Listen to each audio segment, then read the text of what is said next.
It begins. Howdy, howdy, everybody. How's your Christmas Eve doing? Merry Christmas to those who celebrate. Happy holidays to those who celebrate others. And season's greetings to those who don't really celebrate.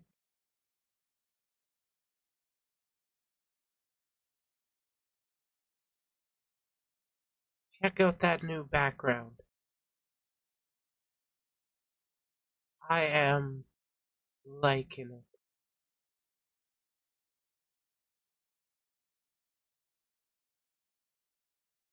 Yeah, there's a doggo in the bottom center, and if you look at the window, there's also a kitty cat. I'm about to cook. What am I cooking?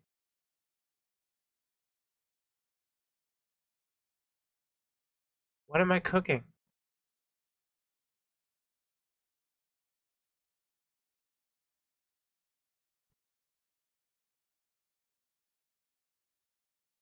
Oh god, I love this outfit.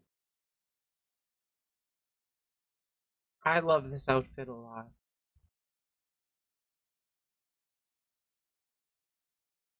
Not going to be doing too much in the way of focusing on this. But to start the stream off, I do want to shout out the artists who actually did work on this stuff. These were not specific commissions. They were available for purchase on Ko-Fi for the background, I think, and Booth for my outfit.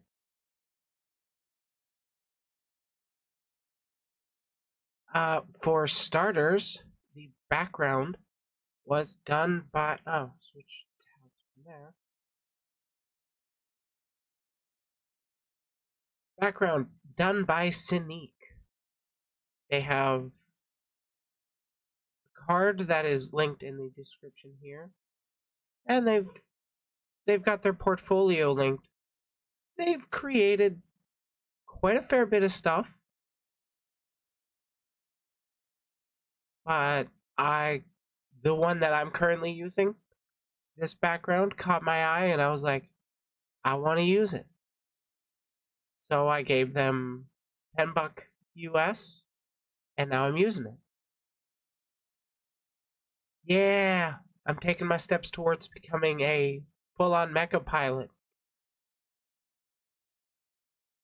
The outfit itself was done by this Booth account, Fox Corp. They do high-quality work. And the outfit I am currently using was also not specific commission, but you can see a lot of it. There's the bodysuit that I'm using. I'm using the default black with blue lighting, but they got, you can pick more. There's my boots. Speaking of which, I should show off the full. But yeah, these are the two artists that worked on the assets I'm using for my VTuber. Does that mean I plan on playing Titanfall? No. I have played the original Titanfall. For those that are curious, I wish I could do better poses. But like, it's a bodysuit with the jacket over top, fingerless gloves because they're cool. Amazing model art, amazing artwork. I really like this outfit. Wonder what's streamed today? Oh, I'm just going to be talking about a handful of stuff, like I usually do.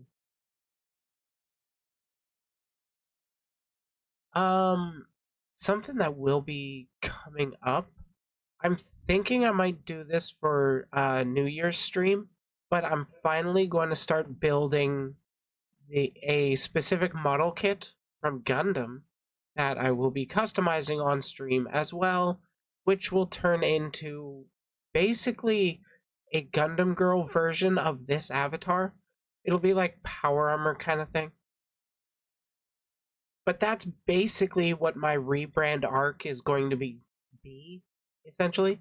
I'm going to be going through a long process of taking one of my favorite mobile suits available and then putting my own spin on it and then turning that into a VTuber model. Trying to cook a pizza? I do like me some pizza.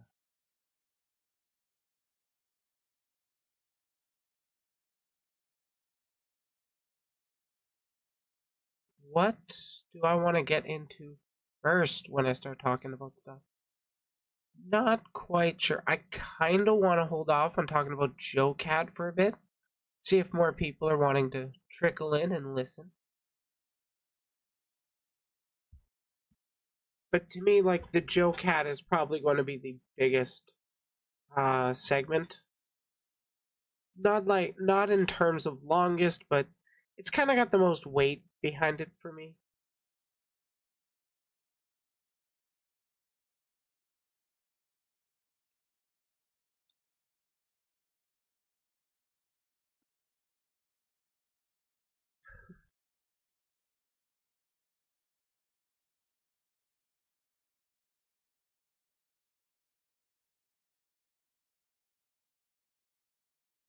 Okay, do we want to talk about the newer Twitch meta? Or why one VTuber left the VTuber community? And they put out like a warning. Oh yeah, I should be watching chat on my phone. Because right now I'm just watching it through YouTube Studio.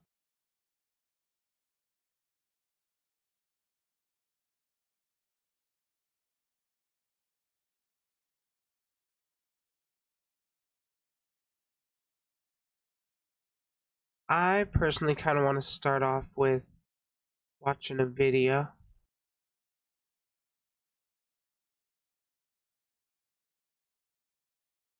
As I will be getting into Twitter stuff later.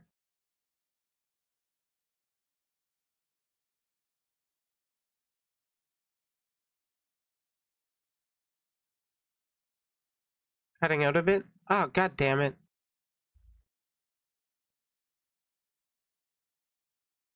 I'm not sure what part was cut out.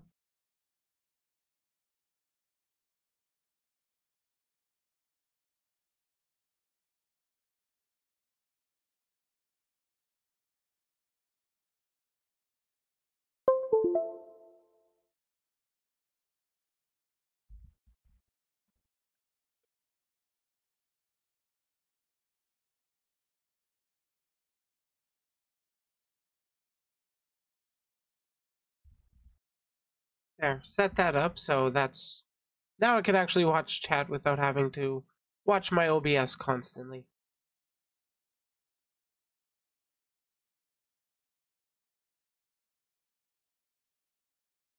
Okay, do we want to talk about the Twitch meta first? Like the newer Twitch meta first?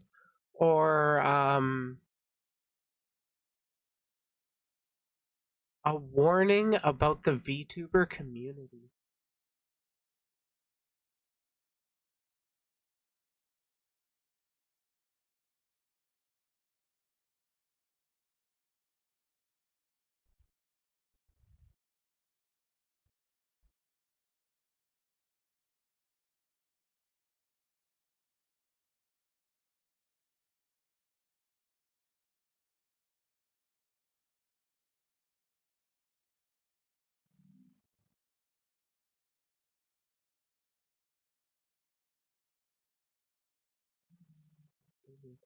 That segment.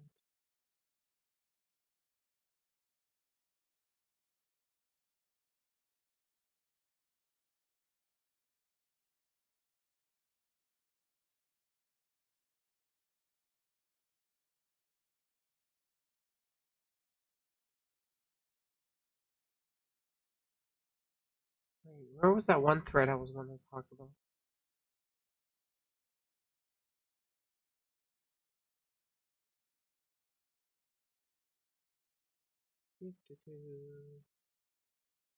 Aha!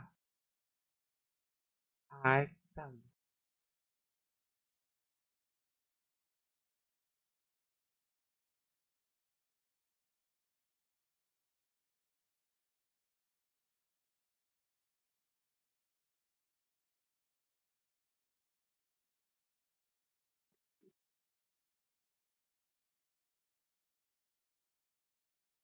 We can talk about Twitch, eh? Anybody interested in that one? Or is that kind of like beating a dead horse at this point?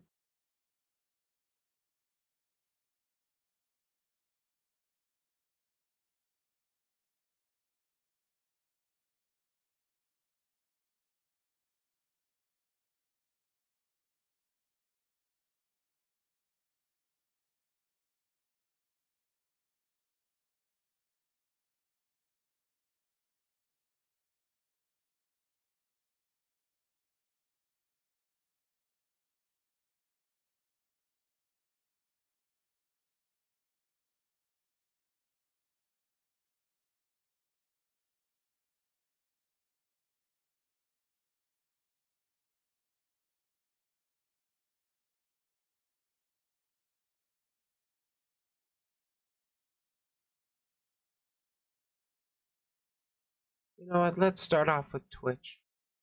Why the fuck not?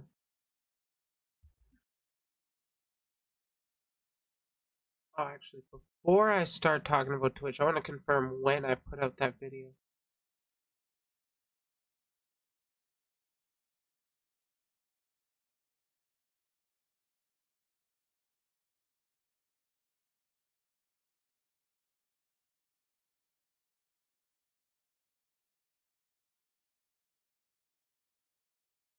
Oh, literally a week ago.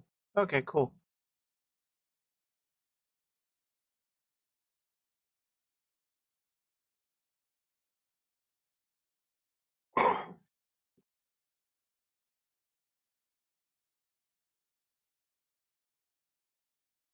So, about a week or two ago, there was a change to the Twitch TOS that allowed for artistic nudity, which gave artists a lot more freedom for what they can draw and stuff. And a lot of, at the time, VTubers as well as flesh tubers were really getting into pushing the boundaries as much as they could with the Twitch meta, which caused Twitch to overturn it in like a day or two. And even after overturning it, there have been continuous people just pushing the bounds of what you can and cannot get away with on Twitch. Like, they've moved on to a censor bar meta, and we're going to be taking a look at a video by a Drea Lost who talks about it. So let's see what they have to say. This is an imaginary opening theme song. Oh. Credit where credit's due, that opening theme song is more original than mine. Hi there, guys. You'll never guess what happened. We got a brand new Twitch meta. Woo! Because of course we did. And now the new Twitch meta is, get ready for this, it's censor bars. Okay. So you know how people were outraged about the topless meta, you know, like people were like, right, having their position like this, right, but without any clothes, right? That was the top. Yeah, basically where people would get all up close about with the camera just at the cleavage and up. It wouldn't show any nipple, and it would just basically be implied nudity. Even though a lot of these streamers did wear actual clothes under that, they just looked like they weren't. I have heard that with the Twitch new meta, that some people just are naked under those bars, but I cannot confirm this. Topless meta. But now, since people have seen that Twitch will protect that meta under their own TOS, they decided to even push boundaries even further. and now they're putting sensor bars on top of their body. So one sensor bar on top of their chest area, one sensor bar for, you know, down there. The crotch area. Yeah, it's been an interesting one. I wonder if she's going to mention it, but there was also like a mosaic sensor a la the Sims style censoring. That one was pretty funny. I did have a chuckle at that one. As the women do, and then yeah, that's the new meta now. Congratulations, Twitch.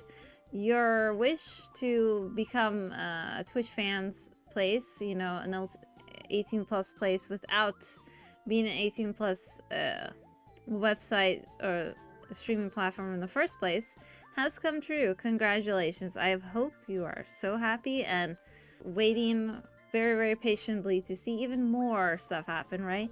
Because that is the ultimate goal here. At least that's what you made people think, Twitch, okay? You allowed one thing to happen under your TOS, so of course now people are just gonna keep on pushing their luck, keep on pushing boundaries, keep on just doing whatever they can for clouds and money and stuff like that. You know, I don't know why Twitch just... This is very, very much true. This current censor bar meta is just the current in a long line of people who are always trying to push the boundaries, trying to be seen as racy or edgy within their own new way so that they can get those headlines. Like how Boogie what was it, 296 or some Boogie, something really well-known creator, he got banned on Twitch for doing full 2988. Thank you, Tibbs. Yeah, he got banned on Twitch for doing full nudity. So, a big guy getting in on the meta. Get your bag, man. has become the thirstiest streaming platform, and that they wanted the OnlyFans type money so badly that they're allowing people to do whatever now. But yeah, that is what we're gonna turn into. Like, going into 2024, no one is gonna say that Twitch is a gaming site anymore. At this rate, they're just gonna say, yeah, Twitch has always been a 13 plus site that allowed 18 plus stuff to happen out in the open, you know, for everyone to see. And yeah, and they have supported this decision. Yeah, like, unironically, there was a time in Twitch's history where if you were playing, like, when you were streaming on Twitch, you had to be playing a game of some kind. And if you paused the game too long to argue with chat over whatever, Twitch staff, there was a good chance that Twitch staff was going to pop in a chat and be, hey, you need to be playing the game. And now it's turning into basically softcore campsite. Just chatting is its biggest category, and well, I can't even scroll down on it on YouTube without risking age restriction, so I'm not even going to try. Oh my, it's interesting the direction that the major Twitch streamers are going in with this. Or not necessarily major, but like the more prominent ones, the ones that we're seeing in the thumbnails and all the Twitter outrage over. A lot of it, how do I phrase this? It's just, it's wacky. And I don't know where it's going to be ending up, but if they keep going towards skirting the lines of 18 plus stuff, I can definitely see a lot of advertisers starting to pull out of that. Do you get the reference? We're talking about lewd content and pull. Okay. Wholeheartedly. And stuff like that. I know some people saying, what's the problem, right? Because like one girl, you know, she put the sensor bars on her chest, and then she leaned for then an event happens, right? And then it showed that she was wearing something underneath all this time, right? And then she leaned forward to try to cover up the fact that that happened. You know, she was trying to get the illusion back and stuff like that. Like, the problem is not that whether she was wearing something underneath the censor bar or not. The problem is that people will just keep on pushing boundaries because they know that they won't really be punished by Twitch, and then we're gonna see even more crazier stuff, you know? That's my expectation, because if Twitch actually does not fix their TOS, and like say, yeah, under no circumstances may you give the illusion that you're naked while live streaming or something like that, right? We need a very, very, like, harsh TOS, and we need it. I thought that was in their TOS, that you couldn't even have implied nudity. When I covered it last, I honestly thought they were just going to be cracking down super hard on this stuff, but the meta persists, and I don't know why. Very soon, okay? Like, they have to stay, like, you always have to be seen with some type of clothing. You cannot give the illusion that you're naked. Otherwise, we're even going into more stuff, honestly. I don't know what... Personally, I think the biggest problem with Twitch not really doing much, they could at least be blurring the thumbnails of the content flagged for that. But largely, I think the big problem is, to the outsider that just checks out Twitch for the first time because, oh, they've heard it's a pretty good streaming service to watch people play games, and then they go on to check out the Just Chatting, the biggest category, and they see all this topless stuff, and oh, it's just another cam site.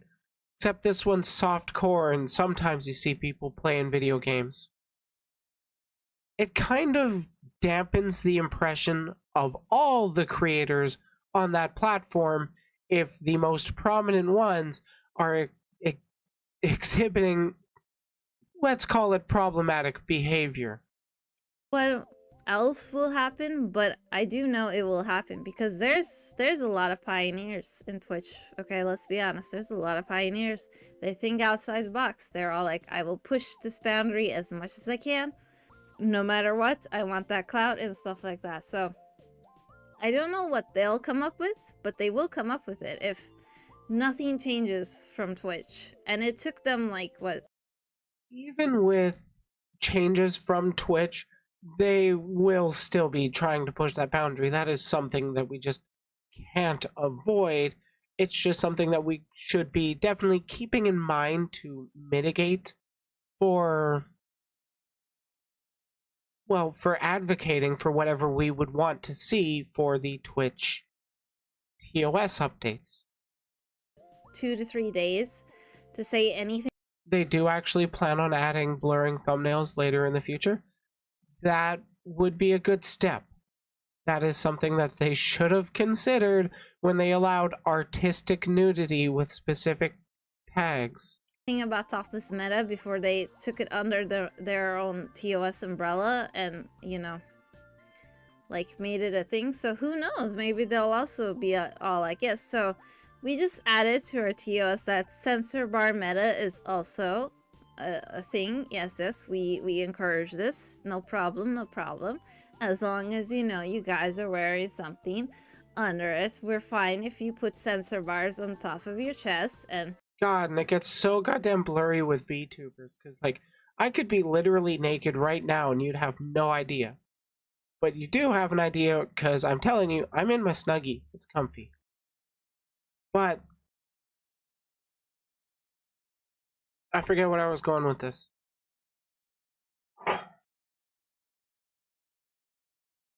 I guess the real problem is what you can actually see.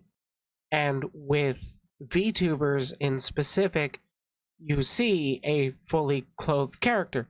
Sometimes you get the underboob, and then they get banned, which is sad.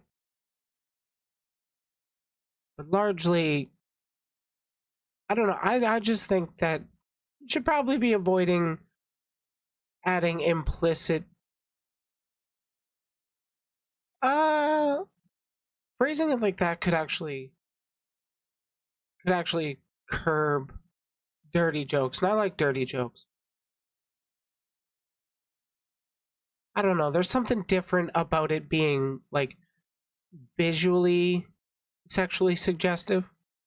It's an interesting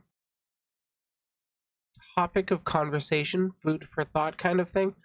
But largely I do think that you should probably keep separate with your 18 plus not safe for work or pseudo not safe for work content. I think you should definitely keep that to somewhere else rather than appealing to a largely male demographic platform that disproportionately most people are lonely, and it's not that great a thing to go into, but well, adults can do what they want. Hey Shayu, thanks for the lurkin. Glad you like the new outfit. Down part area and then give off the illusion that you're naked. Yeah, totally. Yeah, Twitch was the gaming stream platform, right?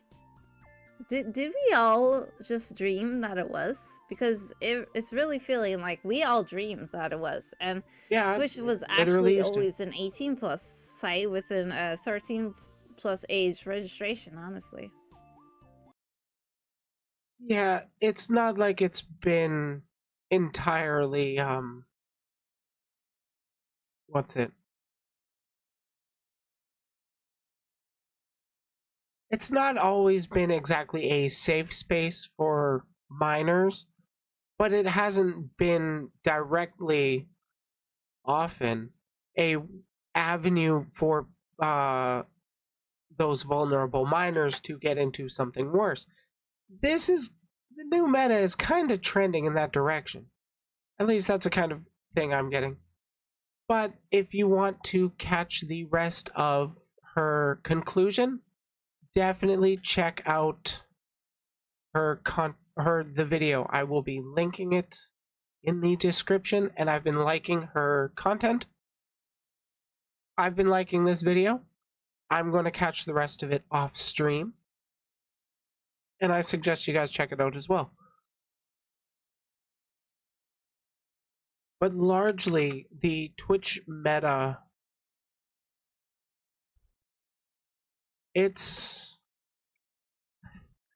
been controversial, to say the least. It's been quite controversial. A lot of people had been talking about it.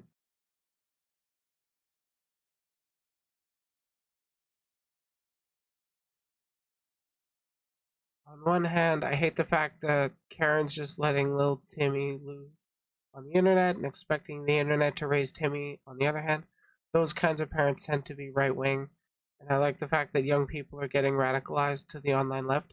Yeah, there has been a disproportionate shift in Zoomers towards towards left-leaning politics, so to speak. And yeah, there's a lot of parents that just don't have the time. They've got to work more than one job most often. So they don't exactly have the time to properly spend with their kids and monitor everything they're doing. So they just kind of want to put on funny person on the internet, and that's my parenting for the day. Yay!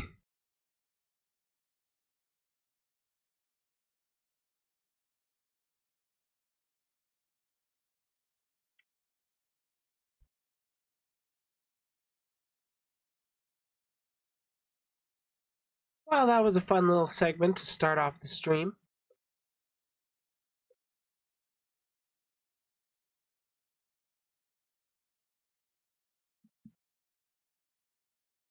I am kind of debating, do I want to do another stream tomorrow? Like, I'm not ending anytime soon. I literally just started a half hour ago.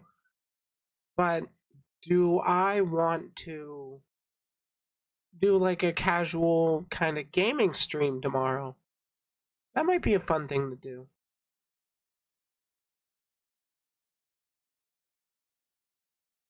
I know this time of year there's not always a lot of people with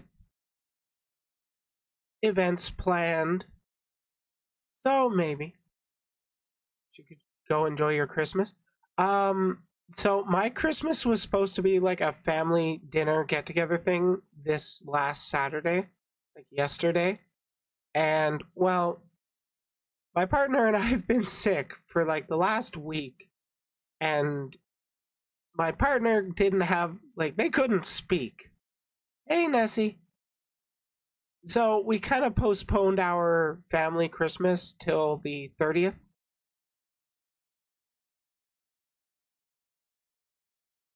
On Christmas Day, it's a stat holiday for me, so I'm gonna have like nothing to do, be sitting at home personally.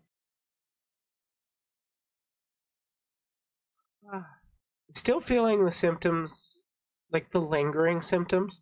So I don't know if I want to go join a friend's friendmas, which is like kind of an orphan Christmas. She's kind of like anybody who doesn't have. Oh, thanks for stopping by. You have a go. You go have a good night as well. Basically, my friend does a orphan Christmas, so to speak, where the people that she knows that doesn't have, or they don't have close family or anything, they don't have um people to celebrate with or to get together with for the holidays. She just kind of invites them all over and does that. But I worry about my contagiousness still. Aside from that, I could do something fun like game.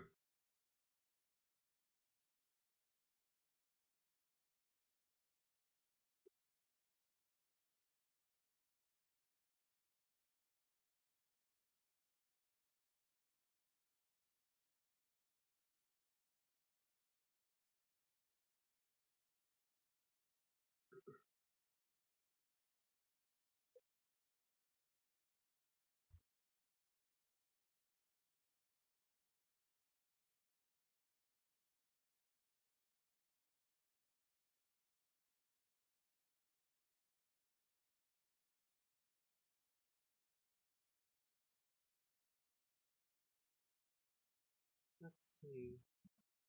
Do I want to get into the hidden gem talk? Do I want to talk about the creator?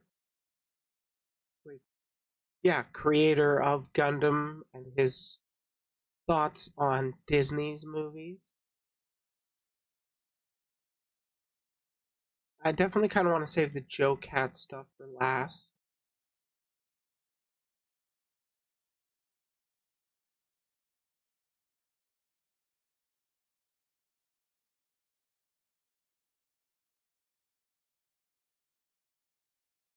That's not going to be a fun one.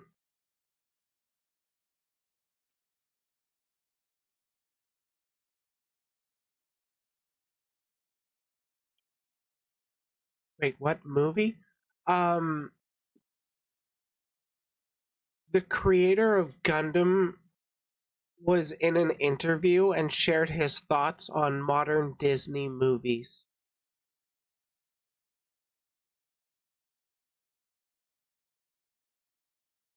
I saw some people talking about the interview, and I kind of get the feeling they're like right leaning, so I want to look into the actual interview.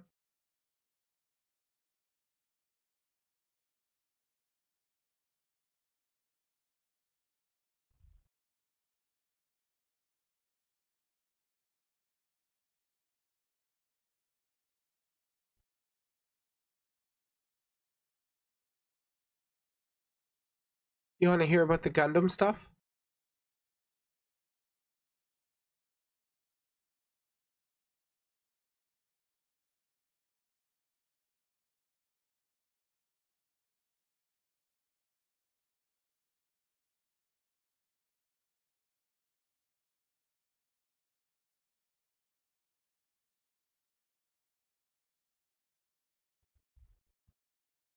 Okie dokie.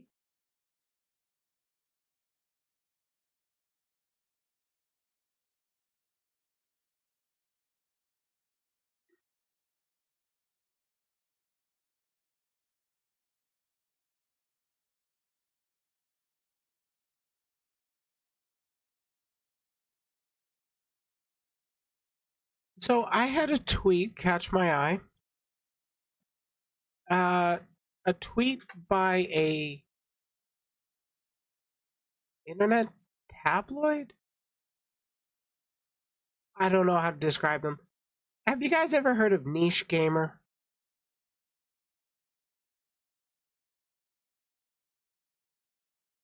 Basically, from what I can gather, it's like a anime gaming kind of niche blog website. And well, this tweet by their official account, it looks like, caught my eye. They're saying Gundam creator Yoshiyuki Tomino says Disney's new movies are empty and boring, warns anime must avoid this.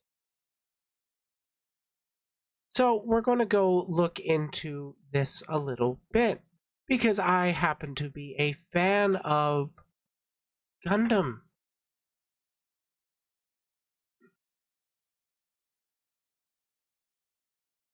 So from what I had gathered looking over this already, this is a summarization of this article put out by Toyo Keizai, a Japanese online news organization, I think.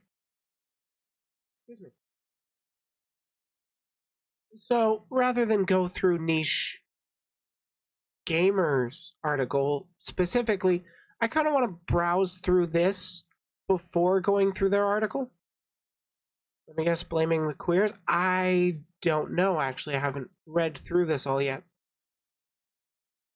Pictured right here is Tomino Yoshiyuki, anime director, born in 1941. Wow, really? Basically, this is the guy that created one of the most influential anime franchises of anime. Giant robot anime culture had been around before Gundam was established, but Gundam has really become like an iconic form of these giant robot fights. And what draws me to a lot of Gundam is there's a lot of political talk in it, and I like my politics. So, the article goes, the market has doubled in the past 10 years. How do the quote-unquote masters who have led the industry for nearly 2 years view the current state of the anime industry in Japan, which continues to flourish? Gundam creator Yuki Tomino said, anime, which was once a subculture, is now a national culture. In the old days, the shoulders were narrow. I've been in the freelance industry for over 40 years, worrying about mortgages. It reminds me of my annual tax return. Every time I went to the tax office, I had to explain to the staff what anime work was.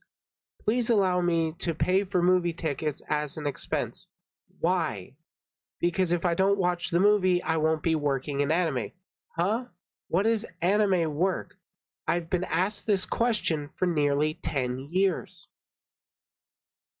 So, what I'm guessing with this first little bit about paying for movie tickets as an expense, that would largely be, I would assume, as like a media critic, which has been a very common trade. If you want to call it a trade, Jesus.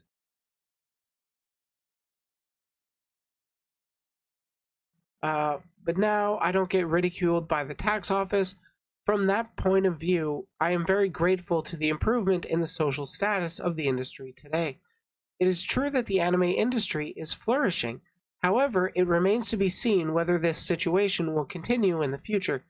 The excitement may continue for another 5 to 6 years, but it will decline after that. Yeah, that's kind of like something getting introduced to the mainstream. It gets like a big bubble of interest, and with that is success. But then eventually the interest kind of dissipates. So while it may still keep functioning and working, it's not going to be hitting the peaks that it used to. As is the case with novels and movies, there are ups and downs that inevitably arise with the waves of the times. Artworks are enjoyed by people who have a heart, so as the environment of the world changes, the aspect of culture changes, and so does people's mentality. So, if now is the pinnacle, the future will be jammed. Translate. Yay! The anime itself is not going away. However, it seems difficult to say that there will be a better work than the current one. After switching from hand-drawn anime to digital, Disney's works were all discouraged and said, huh? I think that works like Hayao Miyazaki's anime will continue to be seen as classic works in the future. Won't the Gundam series go down in history? I don't mean to be conceited, but I might write at least one line. Something in my throat. I got a frog in my throat.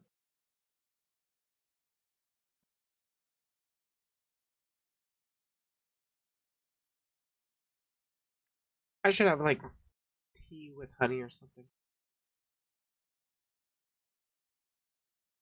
But to tell you the truth, I feel the fundamental message that I put into Gundam, such as social theory and war theory, and anime is not political, is not being conveyed as much as I would like because it's hindered by the modeling of the giant robot called Gundam.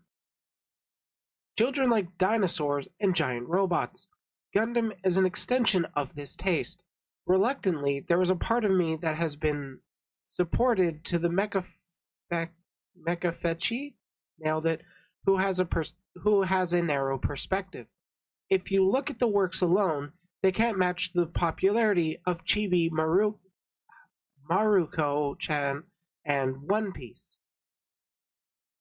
That is true. One Piece, I'm an uncultured gaijin swine, but I do know One Piece. That one is quite popular.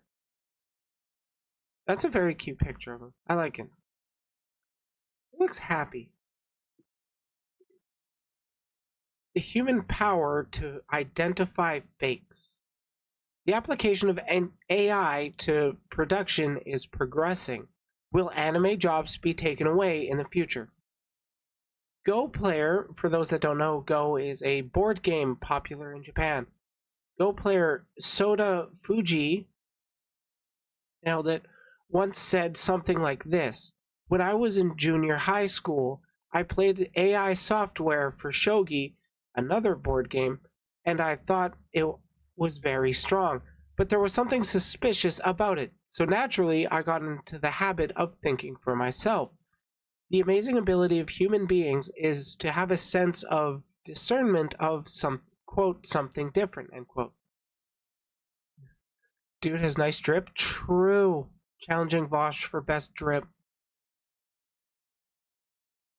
Where was I? Even in the theater, there are plays that are subtly addictive, even if they are the same performance. And there are actors who are addictive. Even if anime becomes digital and AI is introduced, machine creation will not easily exceed the level of humans. Humans like real things, so they distinguish things that aren't. I think that eventually people's work will be reviewed and analog line drawings will return. God, I can only hope for that. Hey Aiden, how you doing? Yeah, I'm sort of entering my cyberpunk arc. Thank you for the cookies. What was I going to say? I am actually glad to hear that Tomino, an actual creative, is against the idea that AI can easily replace human artists, because you can't. And this thing about um, humans like real things. This is very true. You can see that just by looking at market values of like literally any collectible, where you try to get the original print of something, price is sky high. You get something that's a reprint, it's super duper cheap. So we do put a lot of value on original artwork or original works, and like in this instance, real things. Largely, what I believe he's referring to is switching to the digital art that they did early 2000s ish. I believe it was Gundam Seed that was the first one that really switched over to the digital art instead of the traditional art. Honestly, go back and watch the traditional art animes. They're a lot better, in my opinion, at least for the animation quality. Especially like, well, it is Christmas Eve. My favorite Christmas movie, Gundam Wing Endless Waltz. It was done in the traditional art style, but I have seen versions where it's been like redone sort of in like 1080p quality. It looks phenomenal. It's the best animation I have personally seen and personally enjoy out of the Gundam franchise.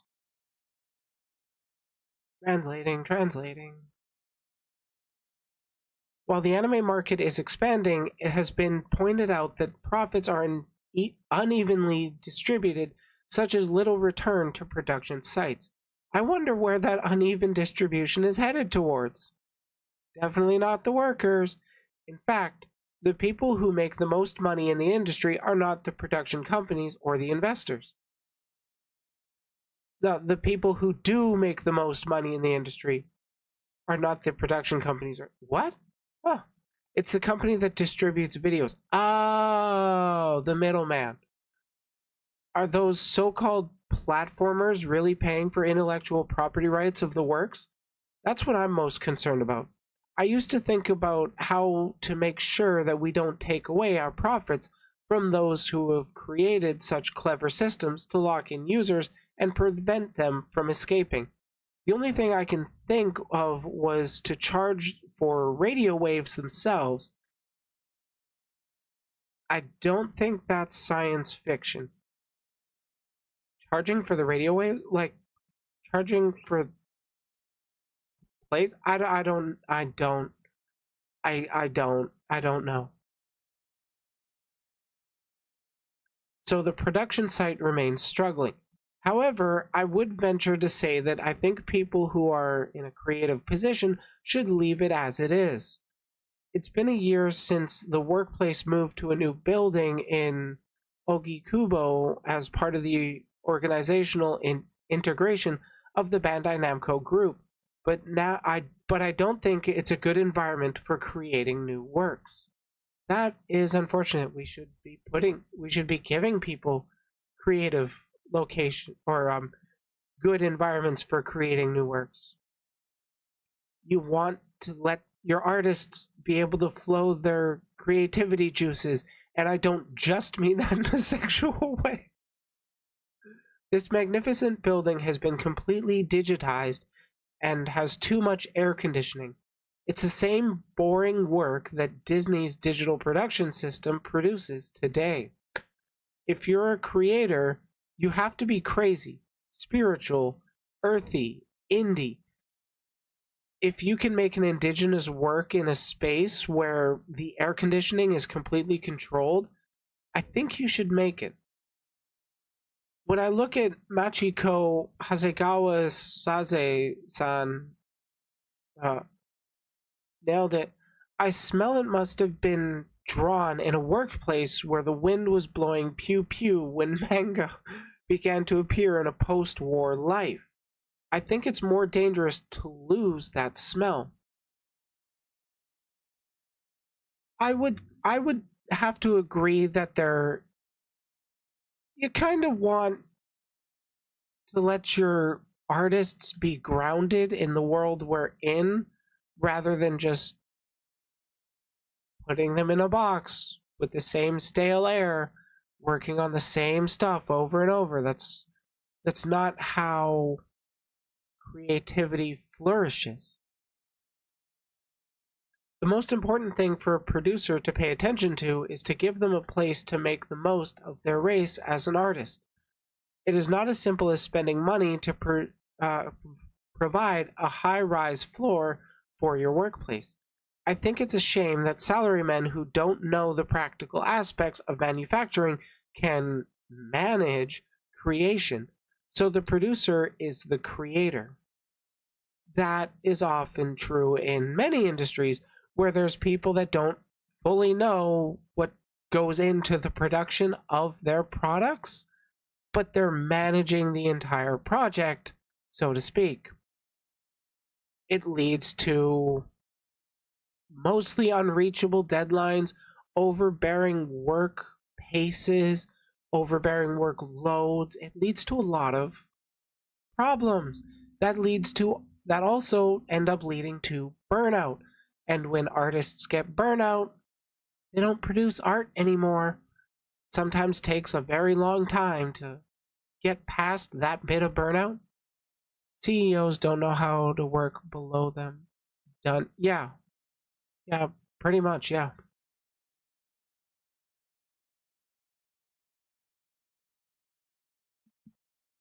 What would you like to say to business people living today? As I said, don't be afraid to look at the site. In the case of agriculture, climate, topography, and geology, then there are the quirks of the land. It is important to have a sense of how to maintain complex characteristics. If you only look at the numbers on the slip, you can't do it. You can't feel the pain in the field even if you're in a clean office. However, there are times when a person who is a master of the mouth and has no sense of the field can get ahead, as is often the case at TV stations when people who don't know such practical matters take the helm. They can create boring things. So please visit the site properly. I don't know what he's referring to with the site. Oh, okay. I think he's referring to the office that they're working in to produce their works.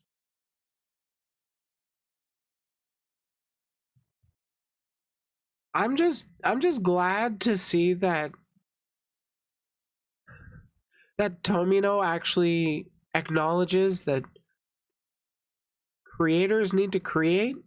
They need to be bound in, or they need to be aware of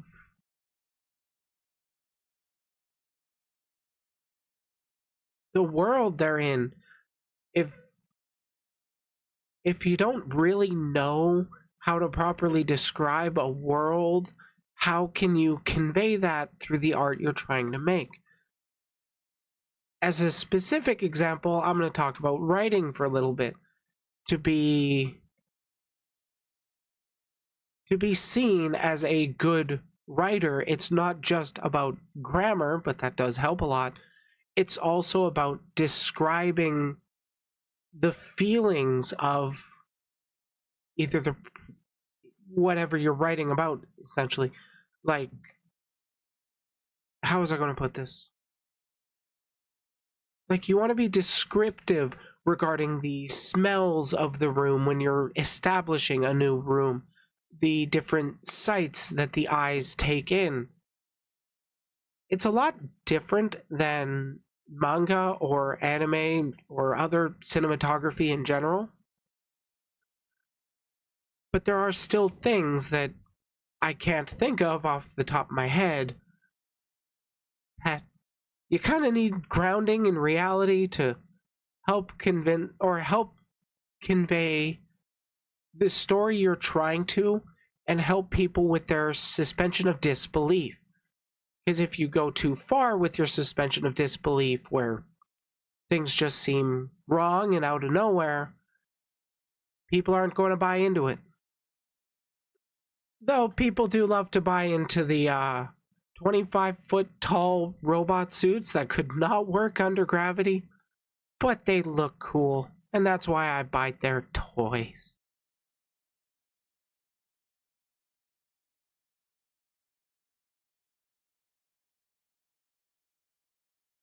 Yeah, that was a fun little segment.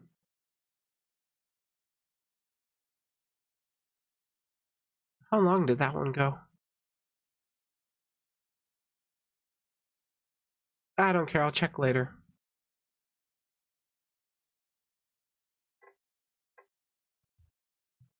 Okay, I'm gonna run to the bathroom real quick, and then I'll be back to, I don't know, another video. There's effort that goes into feeling of suspension of disbelief.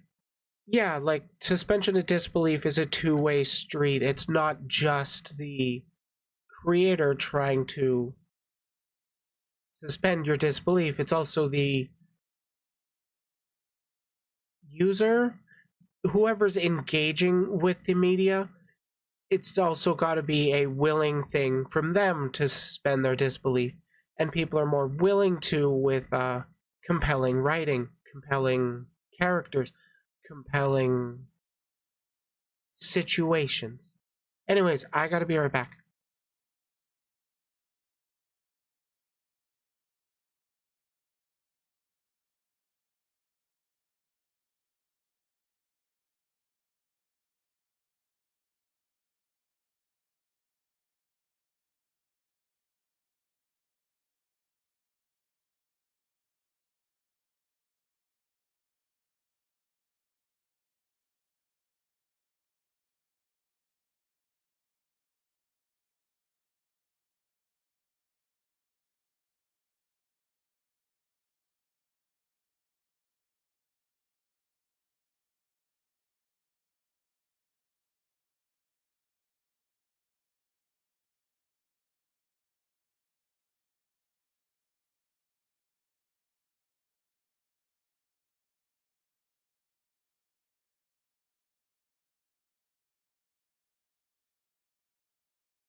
Gotta keep suspension of disbelief consistent tonally. Yep, absolutely. If you keep jumping around with your different tones, you're just going to mess with your viewers' suspension of disbelief. It gets a lot harder for them to want to engage with it.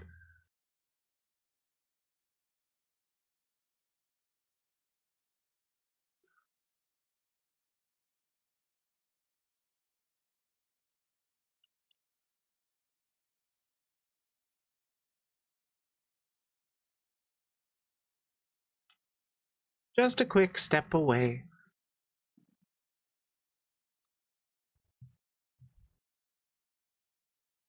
Okay, do I want to get into a video about why somebody left the VTuber community, or do I want to talk about what constitutes hidden gems among creators?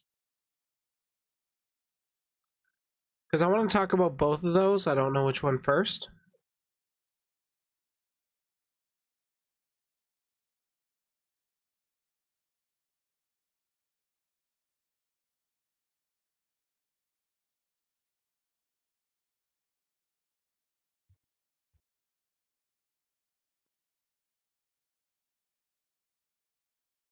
Hidden gems?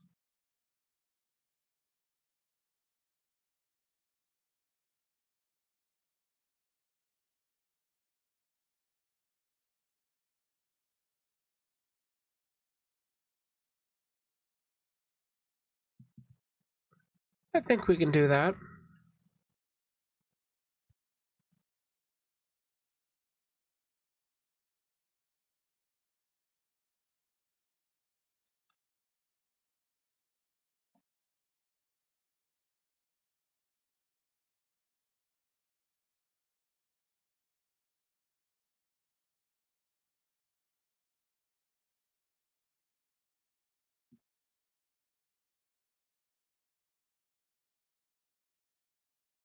there's been discourse that kind of comes and goes every once in a while. It's in regards to what constitutes small creators. And I personally don't think there is a definitive answer to who's a small creator. There are plenty of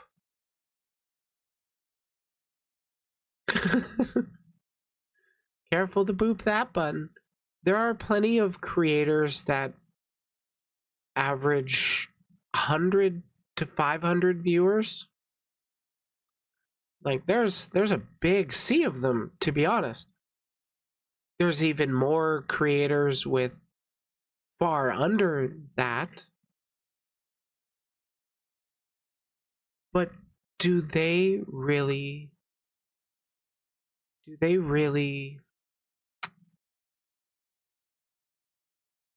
some people will say that the creators that average 100 to 500 viewers are not small creators, are seen as big creators, and my size, yeah, I kind of see where the people are coming from when they say that. But then there are also other creators that I watch who average thousands of viewers at a time. And I believe the biggest... Isn't Mr. Beast still the biggest YouTuber? I don't know who's exactly the biggest YouTuber, but I know Mr. Beast has like 200 million subscribers. So there's markets. Anyways, I had a thread catch my eye a while back, and it's about this topic. I just hadn't gotten around to talking about it till now. Kuromiya Lucian put out a thread a while back on November 7th.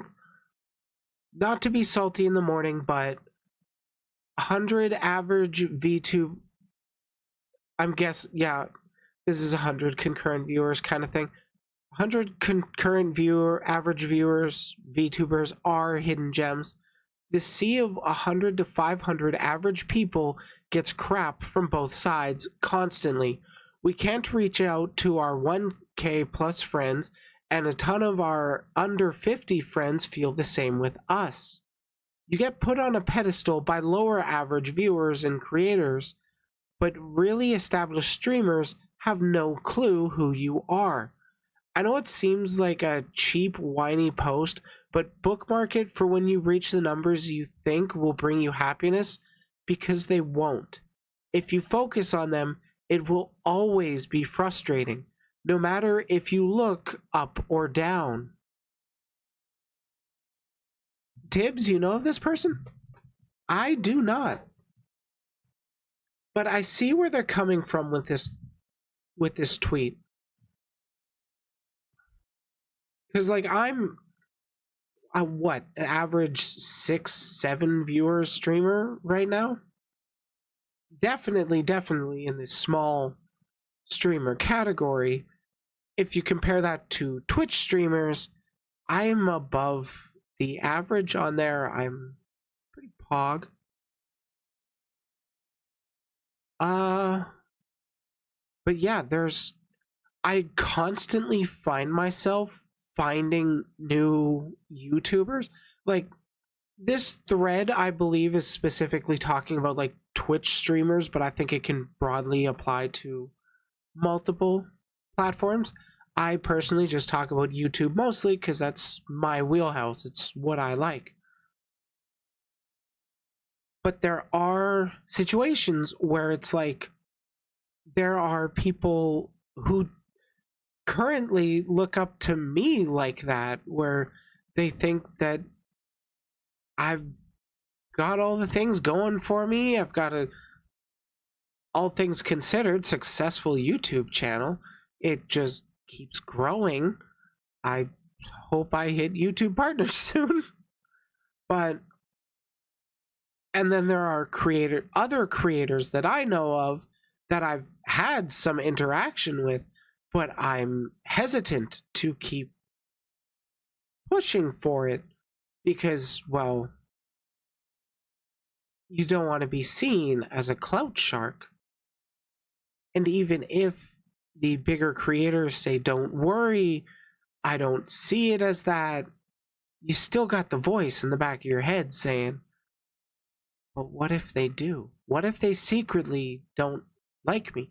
What if they've heard my takes and they disagree with me vehemently, but they're only appearing nice to not stir up any drama? I mean, I get that. You really gotta be careful with who you're engaging with, who you're talking with, who you're platforming, kind of thing.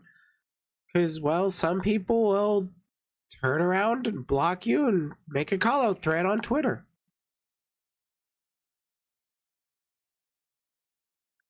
And then there are people who will actually, reach out. They'll say hi once in a while. I'm pretty bad at that. I tend to keep a little closer to the chest. But there are a lot of people that I do, in some senses, look up to. In some senses, I find myself wanting to emulate them, kind of thing. I don't like that voice. It stays in the back of my head because it's a coward. Yeah, that's where it should stay. It's not something that we can always just forcefully get out of the way. It's something we all have to contend with one way or another.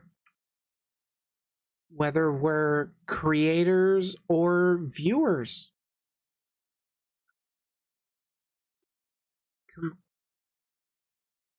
How do I want to phrase that?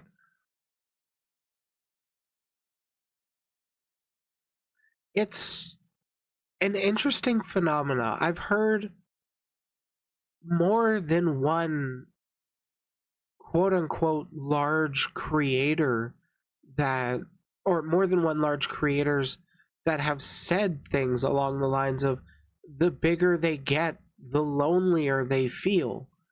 Sure, you're getting a lot more eyes on you, but then there's also the people that just, and broadly, people start to kind of correlate your size to whether or not they're able to reach out to you, kind of thing.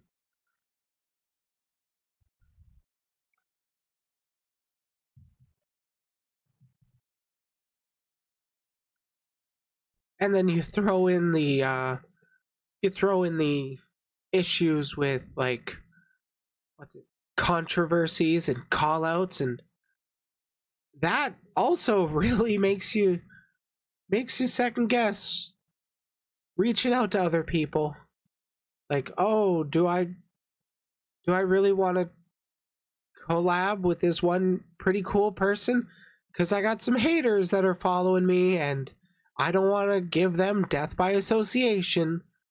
But in the end, if the other person is already aware of callouts, whether they're true or not, and then they go ahead and want to do it anyways, that is ultimately their choice. It's something, they're in charge of their own platform and who they associate with.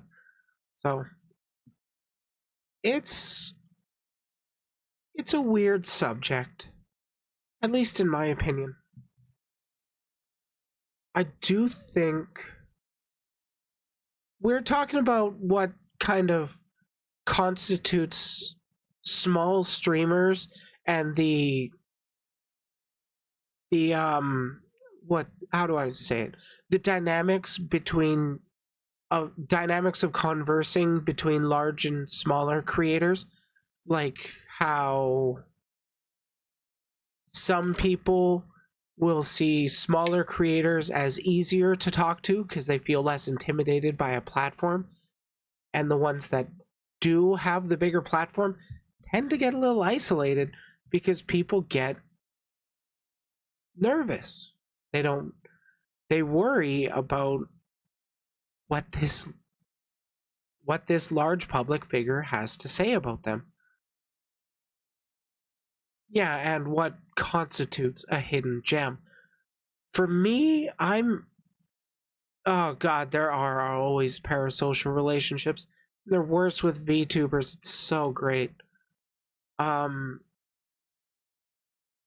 I don't know exactly how I feel about labeling 100 to 500 average viewers as hidden gems.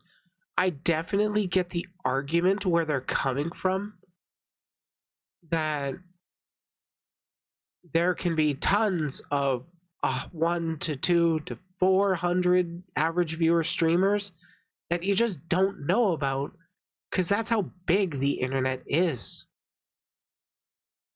It's just, it's interesting. I regularly find myself finding like channels that I had never heard of before, but they've got hundreds of thousands of subscribers, and it's like, awesome, I get more content to watch. But does that constitute them as a hidden gem? It is so hard to say because the internet is so decentralized. There's no real way of, there's no definitive answer of what's a hidden gem. I definitely lean towards under 100 average, I would say, are all hidden gems. It's kind of more of a gray area around 100. Oh, yeah, Tibbs, we've all had our cringy times. Most of us grow out of it. Sometimes it's just hidden from you and your content. Yeah, that's true.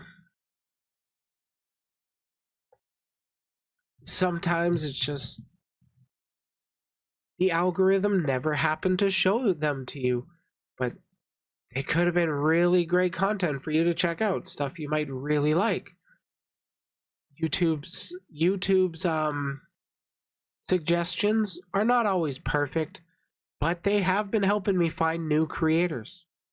That's something I've been liking about YouTube as of lately. I've been seeing different YouTube channels than the ones I have been regularly watching.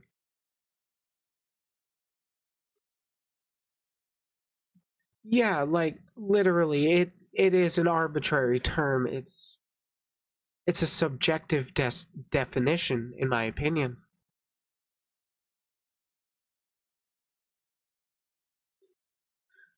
Cat can't decide if he wants to come in or out of the room. So typical cat behavior.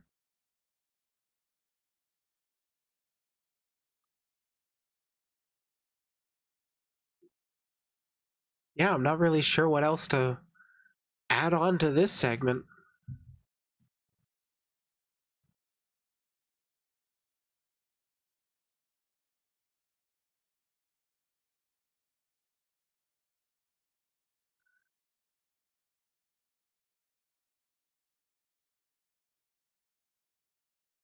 Oh, it you got problem with what's it?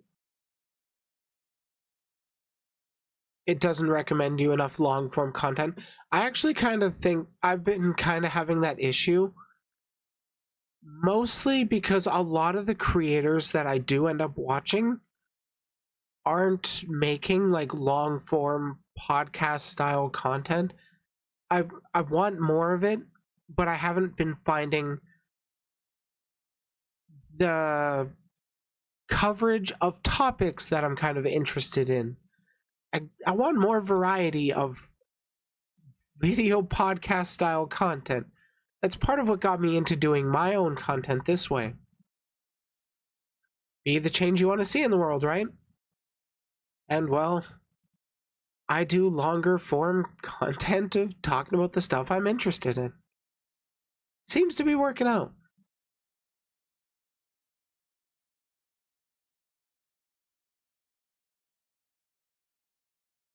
Yeah, I think that about wraps up that segment.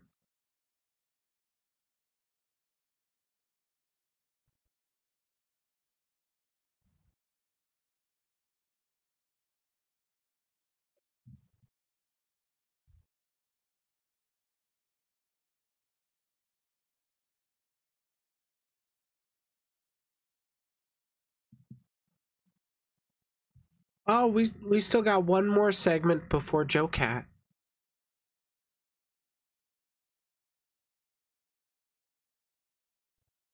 Wow, this stream's not going to be super duper long, it seems.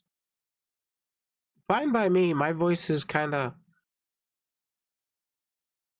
ouchy. It's kind of how it goes with being sick for a week. Yay! I don't know. I guess I'll throw this out there because it's like not been. Thank you, Fuzz. Throwing this out there because it's not been activated on stream, anyways. That Ko-Fi up there, that actually has stream alerts, so the message gets read out on stream. TTS is enabled. Yay!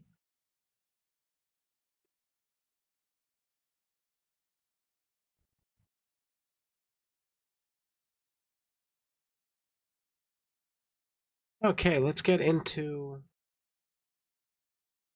watching a video.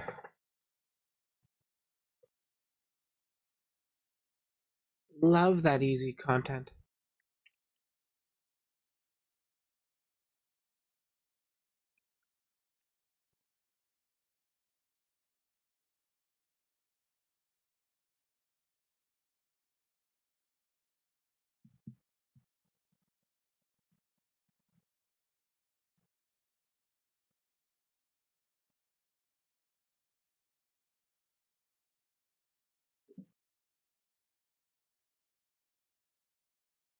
So, more than once, I have seen VTubers distance themselves from the VTuber community.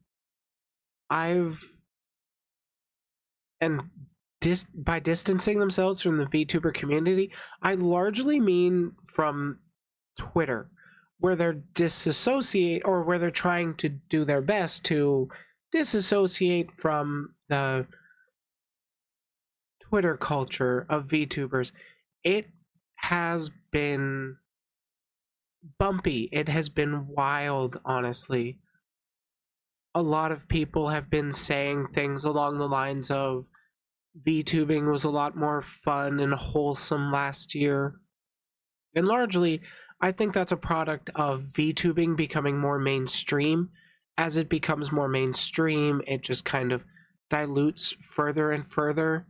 And then not only is it just the initial lovers of the genre of whatever, it is now normies are joining in. And with that comes a lot of conflicting opinions, conflicting tastes, and people tend to, well, a lot of people tend to air their dirty laundry in public because public figures and it's easy clicks. So a lot of this drama-centric engagement pushes away a lot of people. I know there's been at least one VTuber that has been on my stream that has disassociated from the VTuber community at large. Like, they're still using their model and stuff, but they don't really put VTuber in their bio or anything. They don't really broadly engage with a lot of VTuber culture war. But I had a video recommended to me by YouTube from a Zyla Gal. Why I left the VTuber community, a warning to new VTubers. Now, I have no idea who this person is, but I know more than one VTuber that seems to be doing the similar thing. I have no idea where she's going with this. Let's find out. Oh, this is gonna be fucking interesting. I don't even fucking know what the hell I'm doing. This is a rant, okay? This is not some freaking Sunny V2 bullshit, okay? Yo, I'm back to yell into the void of the internet after my long hiatus. I'm here to digitally hold the VTuber community against the wall by its throat and let you all know how being in this toxic relationship for the past 2 years makes me want to blast old school Melanie Martinez at 4 a.m. like I'm a troubled kid in high school again. Aside from a thinly veiled attempt that is something I heard of a lot too, where the VTuber community just feels like high school all over again. Yeah, 100%. I see that. I see that so much within just the small fraction of the VTuber scene that I engage with. I think Zeka's covered one of her videos, or covered a video of hers. I wonder if it's the same one. I guess we'll find out. To let my own voice be heard about how badly this community has further fucked up my mental health as well as others. I also genuinely want this to be a warning to anybody who has plans regarding to becoming a VTuber, because I wish I knew this shit like 2 years ago. So let's talk about it. Just to clear this up right off the bat, when I say VTuber community, I'm not talking about viewers who like watch our content. I'm talking about the community of virtual content creators, mainly on Twitter. I refuse. Called it. Yeah, largely I think the dislike of the quote-unquote VTuber community that people tend to dislike is largely just a product of people on Twitter. Regardless of it being VTubers, there are plenty of different subgenre or subsections of the internet, specifically on Twitter, that all end up dealing with the same kinds of stuff. It's just for a lot of people, the VTuber scene is kind of like their first real internet community, that like a broader internet community of creators that they're kind of engaging with. And well, you see a lot more of the drama with the creators because of channels that will not just the channels that talk about the drama, but there's a lot of people on Twitter who just want to perpetuate it, who want to get things going because drama is easy clicks and it gets your name out there. To call it X, Elon can fucking fight me. All existing, talking, and posting in a bubble amongst themselves, interacting with each other more than the average viewer. I joined the VTuber community in October of 2021. That is 2 long fucking years of watching the mask slip. While my content creation has been... That's interesting phrasing, watching the mask slip, because in the entire time that I've been engaging with the VTuber scene on Twitter, it's been like a year and a half now.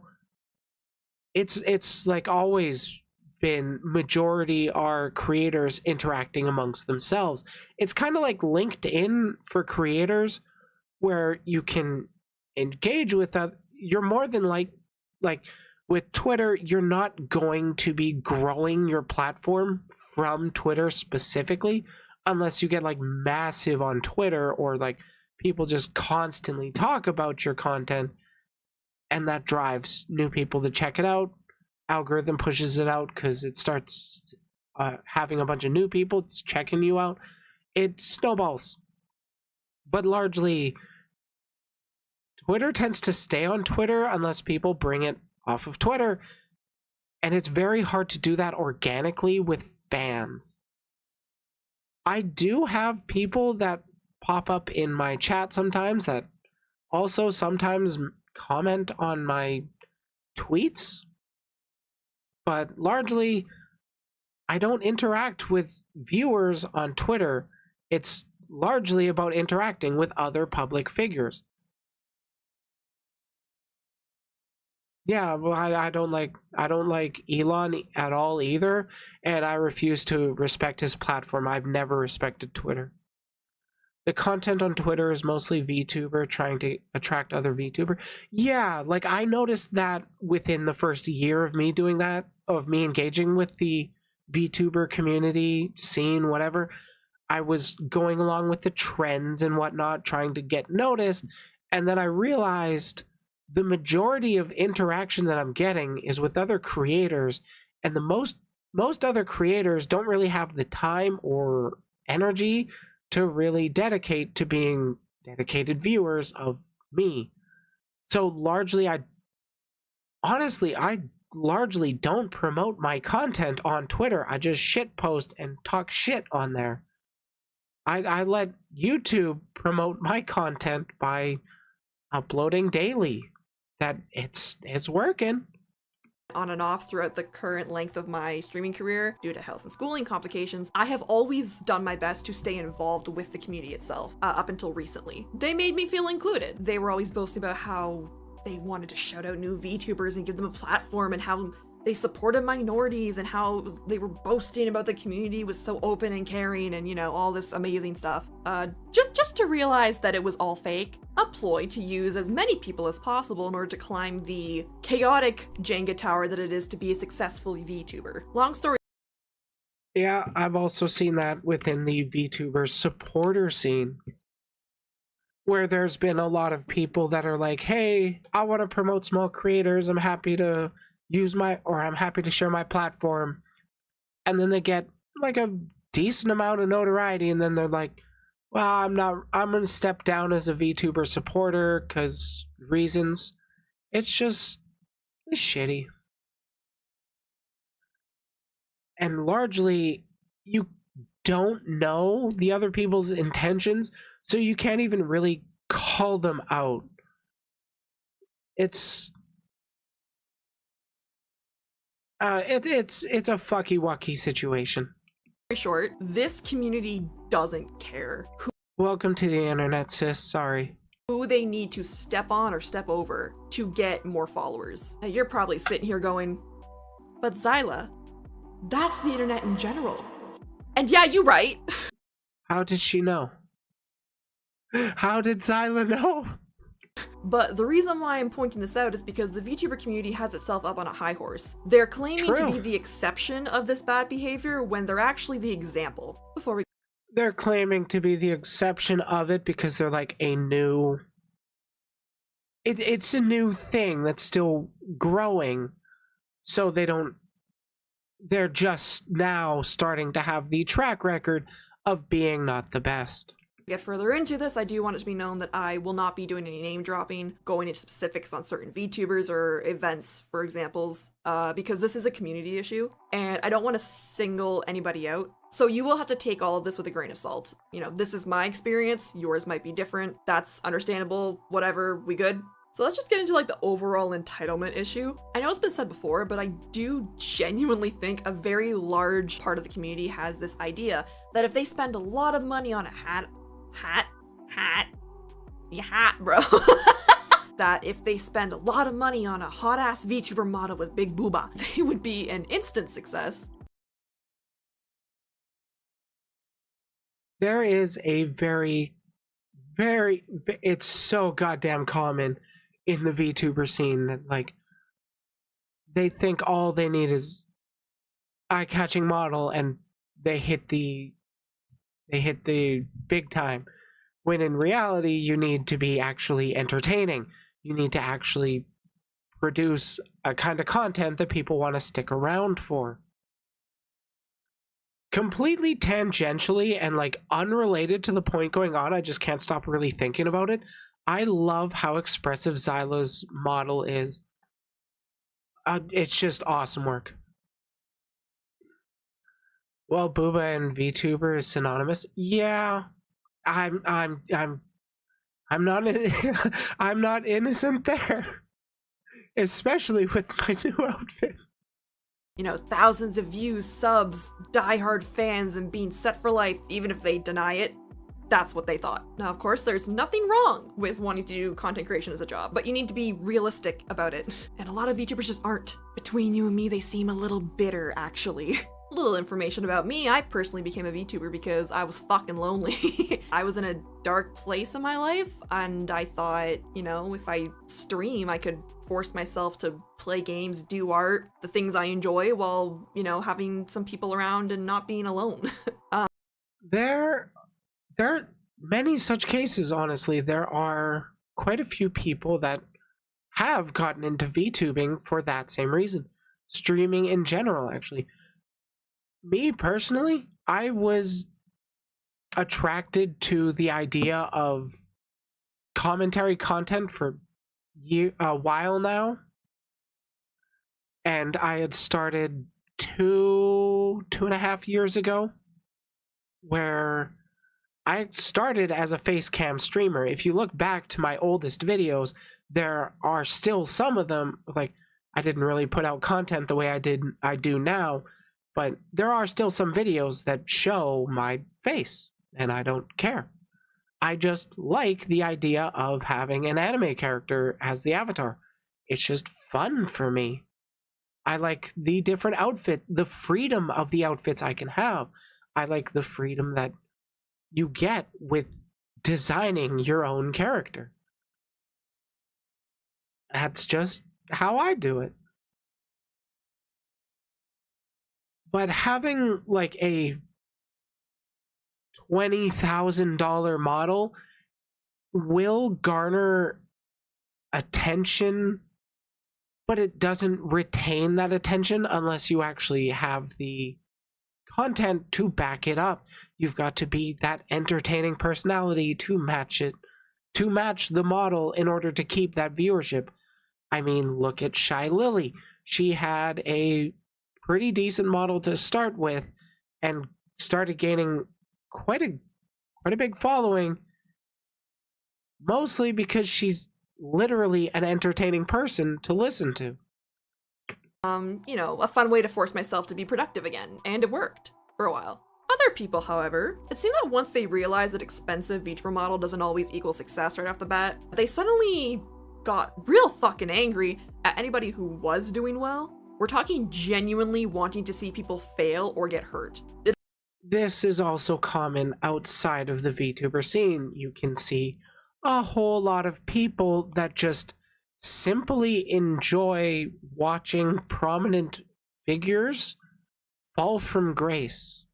They don't really care who they are. Sometimes they just like seeing somebody who is perceived as a celebrity or extremely well known fall from the public eye. They just like watching train wrecks, essentially. It almost felt like, to them, watching a bigger streamer fail meant that their audience would come down to the people with less viewers, when that's not how that works at all.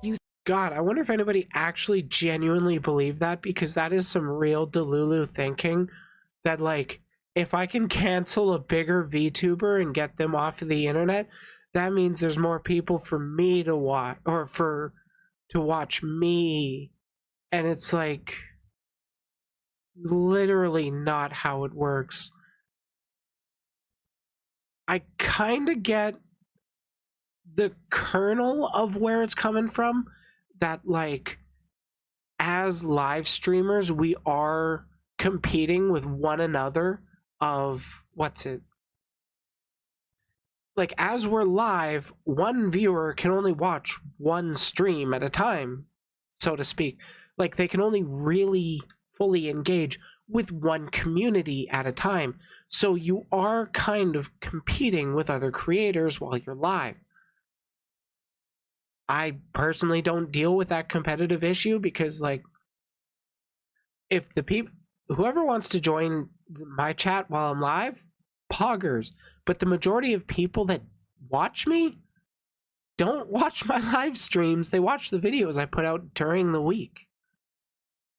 So, like, if I recognize somebody in my chat and then I see them in somebody else's chat, I'm not going to be like, hey, why are you supporting this other person? Why aren't you supporting me?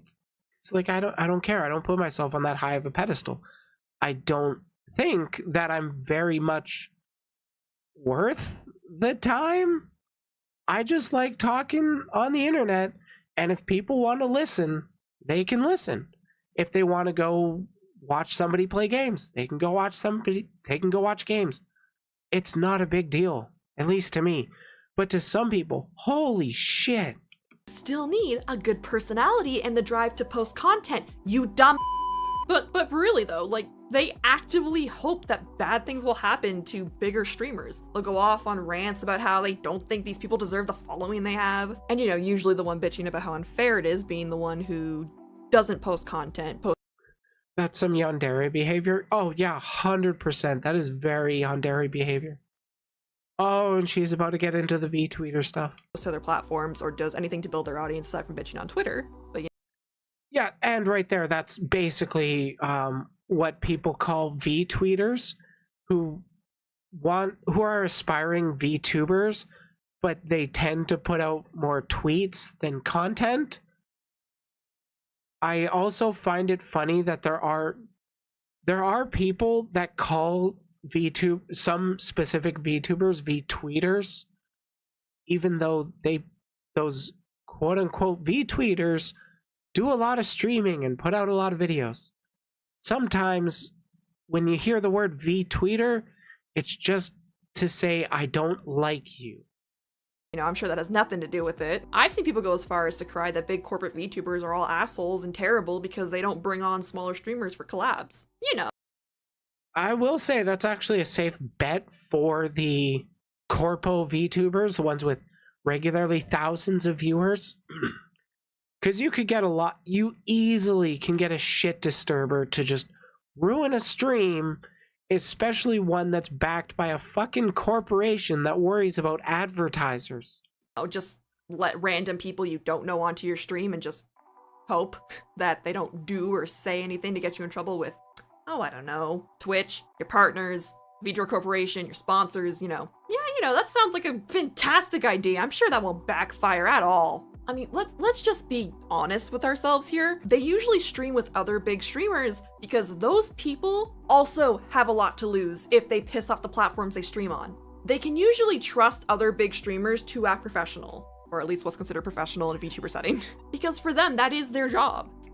And a nice thing about Twitch is that if, say, one Twitch partner goes onto another Twitch partner's stream and Twitch partner A starts spouting like horribly racist shit onto Twitch partner B's stream, but Twitch partner B is pushing back against them and like cuts the call with them, if I'm not mistaken, Twitch would ban Twitch partner A for that stream, even though it was hosted on Twitch partner B's channel.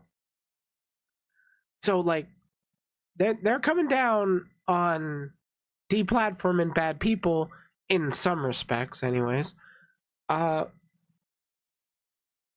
yeah, it's having other creators that have like established communities and stuff. It's a lot safer of a bet because in a sense they have something they could lose. Like they could really mess up on that other stream. They could push the boundaries too far and sometimes have the audience feel like they've been betrayed by their creator, and that would cause them to leave, and it can be a big problem. Especially if like it's one creator just trying to ruin a different creator's channel. That's pretty shitty behavior, and I don't think the majority of viewers would like that kind of stuff. Could just be my biases. Besides, why the fuck would anybody want to hang out with some random person they don't know who's demanding, rather rudely, that they are somehow entitled to your time and space? I know I fucking wouldn't. Like, block, bye. Like, what? It's not being... Yeah, that's another interesting thing where we're seen as anime characters, and therefore there's a small subsection of viewers that literally just see us as anime characters. So like we're not actual people behind the screen to them. We're just waifus in a super long, super convoluted drama. mean. It's being realistic and having boundaries. And besides, you all sitting here yelling about how mean and Howdy, terrible big Maxie. streamers are for not rolling out the red carpet for a person they don't know, don't act like you're some innocent fucking victim.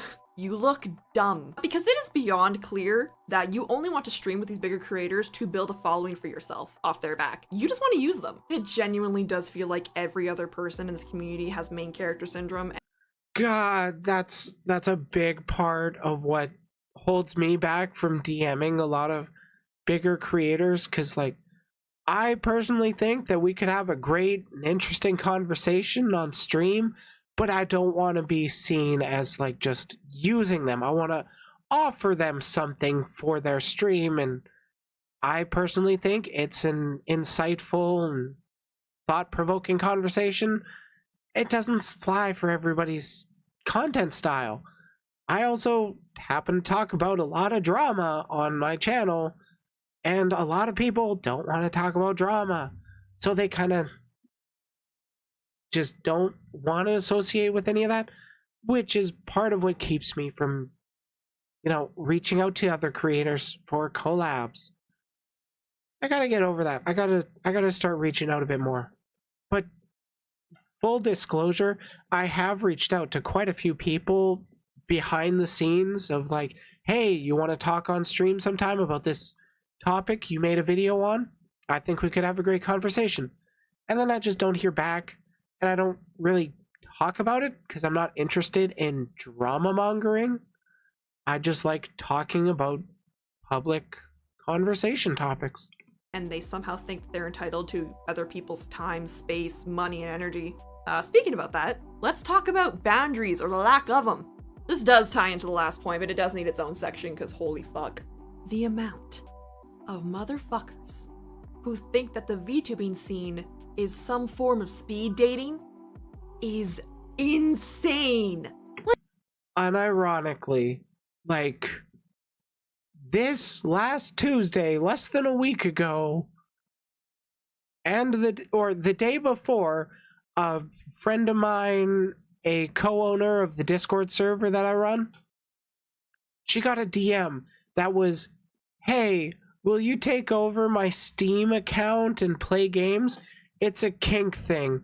Fine if not. And then the next day, that same person DMs me with that offer. And then when I had actually saw that DM and like to check it out, it said you can no longer send messages. Turns out that person deleted it. It was a burner account of what the hell? Like, not to kink shame, but that is wacky. It is. And those types of DMs are not even uncommon. They're just, they're wacky. Like, why are you here? Because I like streaming. What? Go on OkCupid and creep people out over there, okay? Oh, right, that's what we were talking about. At least they expect it there. And I'm not talking about parasocial viewers here. I'd actually prefer that over this bullshit. Imagine this, okay? You interact with another streamer, you get along, kind of hit it off, maybe you have a few calls and servers with other streamers you're both mutuals with, you know? Have a good time, and you finally decide, hey, you're pretty chill. I either consider you a friend. Oh, I'm sorry, Maxie. I drop those kinds of jokes just sporadically throughout my content, so like, FYI, those are possible to happen.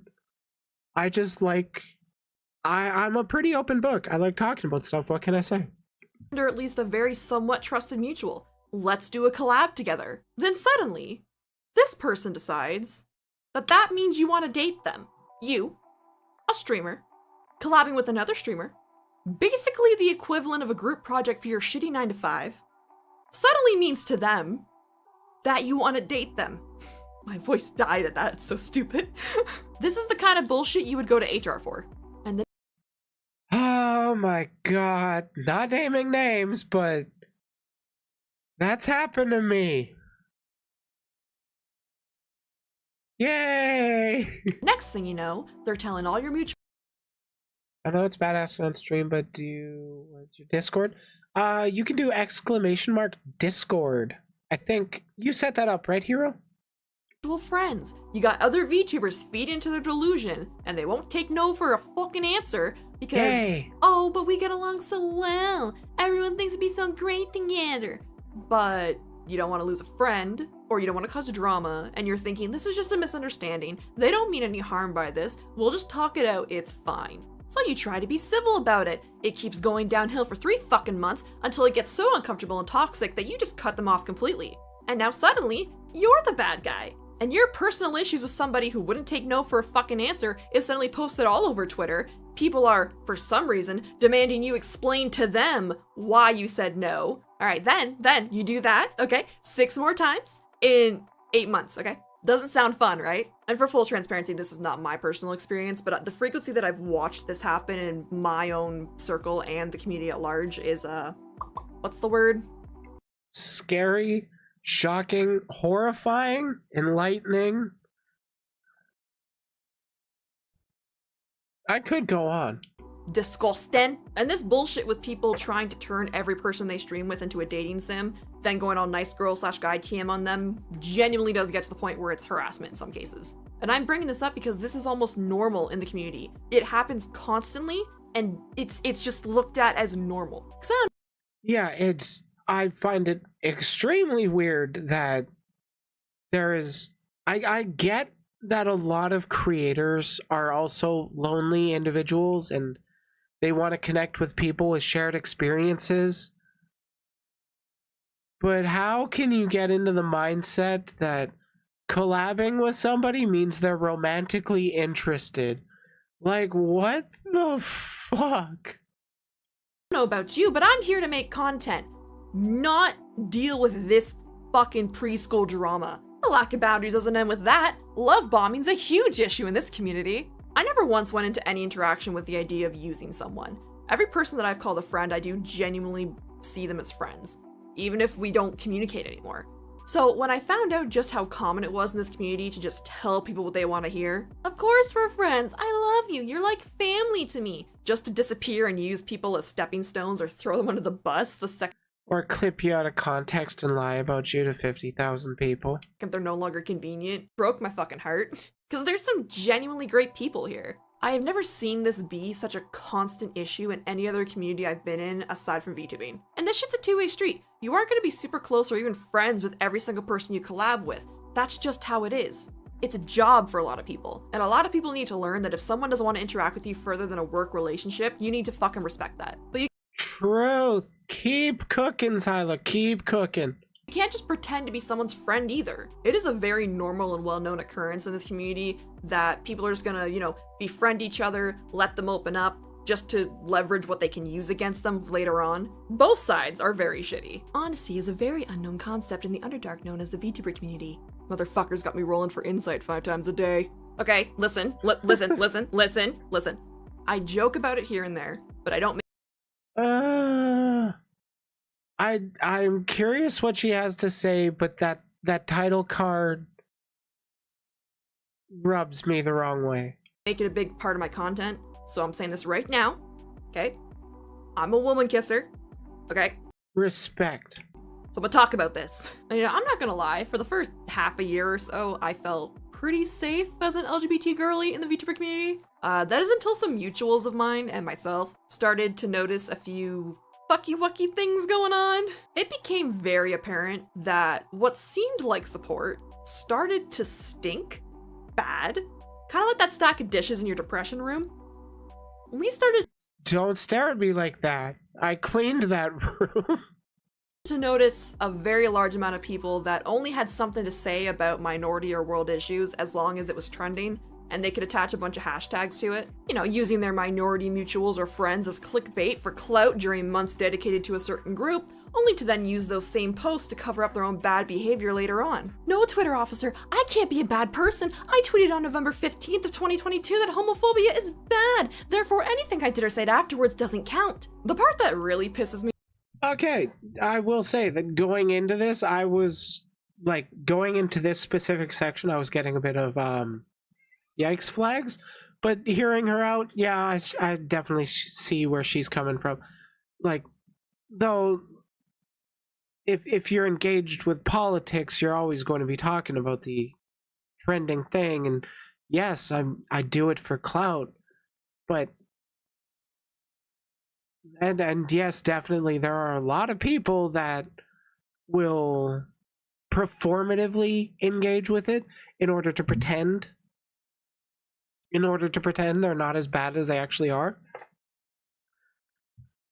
But that's the internet. Yay. It's kind of part and parcel with any sort of public platform. Off though is the constant habit of talking over minorities and telling us what we should be upset about. Now, this has been brought up with other communities in VTubing, but I'm only going to speak on the side of LGBT here because it's not my place to speak about the race issues since I'm... Well, yeah, anyways. There have been...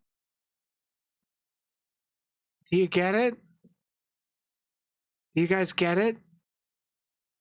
She's what? Been numerous occasions now where an issue involving the LGBT community has come up with a streamer doing or saying something shitty. And while I do genuinely believe that terrible behavior should be called out, that's not what this is anymore. I have seen so many times now, someone will get accused of being an asshat, they provide evidence against it, and yet the VTubing community just pretends they don't see the evidence. If I don't look at it, it doesn't exist. This post can't bother me because I can't read. You know, that kind of bullshit. Yeah, people can't read. That's extremely common within the VTuber scene. Oh my god.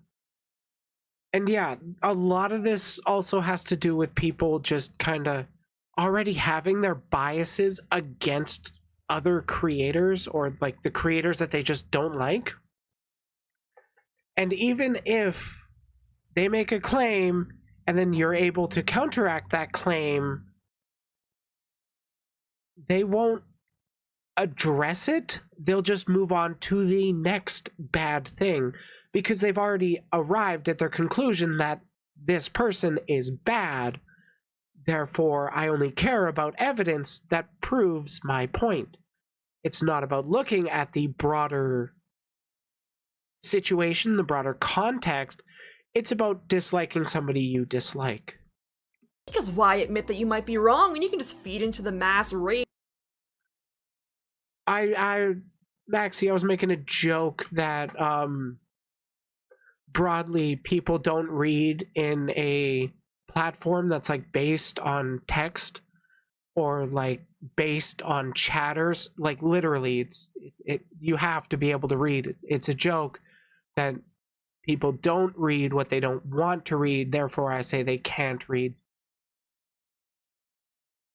And get easy followers from it. Or even worse, there have been times where members of the LGBT community itself will say, hey, you know, it's okay, we don't think it's offensive, it's not that big a deal, guys. And then suddenly we're being turned on by the people who apparently care about us so much while they're sitting over there saying, yeah, like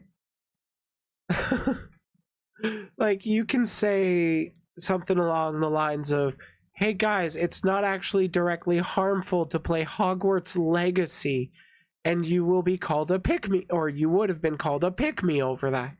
But largely, the Hogwarts Legacy discourse is just dead now. sending death threats in the name of our community, which doesn't help, okay? That makes shit fucking worse. You aren't helping us. But that doesn't matter because the point of you doing this isn't because you want to help, is it? And while a lot of people... No, it's not about people wanting to help. I think it's about people wanting to express built up anger regarding outside sources, like their life sucks and they can't really have any control over that, so they want to seek control in the ways that they can feel, in the ways that they can feel some sort of measure of power, and people feel that power when they can, quote unquote, cancel bigger creators. In this instance, VTubers.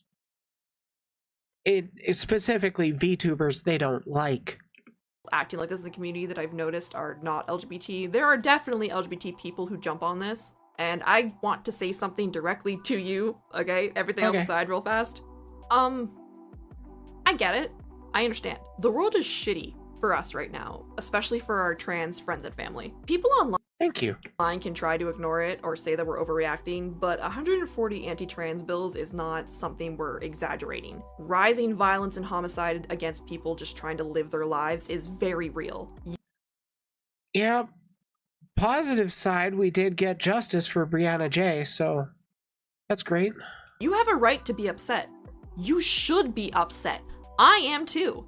But the issue here is that misdirecting it is causing more harm than good for everyone involved. And I do really think that's what it is. I think that the reason why you're joining in on this anger with people who are using our community for clout and rage bait is because you're scared. You are rightfully scared and angry, but you don't have the ability to direct that at people who are actually causing the harm. So it's getting taken out on a different outlet. It's getting taken out on people who have nothing to do with the shitty decisions being done. It's getting taken out on people playing certain video games or watching shows or listening to certain music. The world Literally hitting that nail on the head. 10 out of 10. No points to add to that. Just let Zyla cook. Why am I stopping her? is shitty. People need to have a little bit of ignorance to enjoy things and not be depressed constantly. And that's okay. As long as someone is self-aware and they're not actively making excuses for bad behavior, that's fine. It is not the be-all tell-all to decide if someone's a good person or not. I mean, Disney was an absolute piece of shit, but I'm not going to sit here and accuse someone who went to Disneyland for a vacation that they agree with all of his old opinions. Nor am I. God, thank you. So many people just want to tangentially accuse people of being bad for supporting a thing that they've already decided was bad. Therefore, any support of that thing can only come from bad people. It's just essentialist thinking, and it just makes life worse for everybody. It doesn't address the actual underlying problems. It just makes individuals feel bad for in reality trying to do what they just want to do. Some people just want to talk about politics. Some people just want to talk about the current atrocity in the world. More power to them. Do what you want with your content. I don't care that much. That said,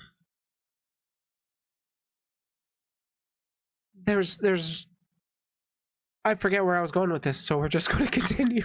I'm gonna stop having a deep love for the movies that I grew up with. I can point out and admit that they're real shitty in some cases, but watching Oh yeah, like Ace Ventura. It was a pretty funny movie until the end. them doesn't mean that I condone the assholes who made them. And again, the most viewed videos or posts that I have personally seen that are flat out going, you can't play this game or watch this movie or listen to this music because that'll make you a bigot. They're not usually LGBT people. They're yeah, there's a lot of quote-unquote allies who will say that stuff to like try to performatively protect people where it doesn't really help. Calling for the boycotts and shit of like international franchises on Twitter will never do anything for it. You're not going to build up enough of a boycott to stop fucking Star Wars, for example. quote unquote allies, and it grinds my fucking gears. Not only do the Am I a bad person for trying to accept everyone, even with completely different opinions, and helping everyone even if they're controversial? Or is it bad helping someone who mentally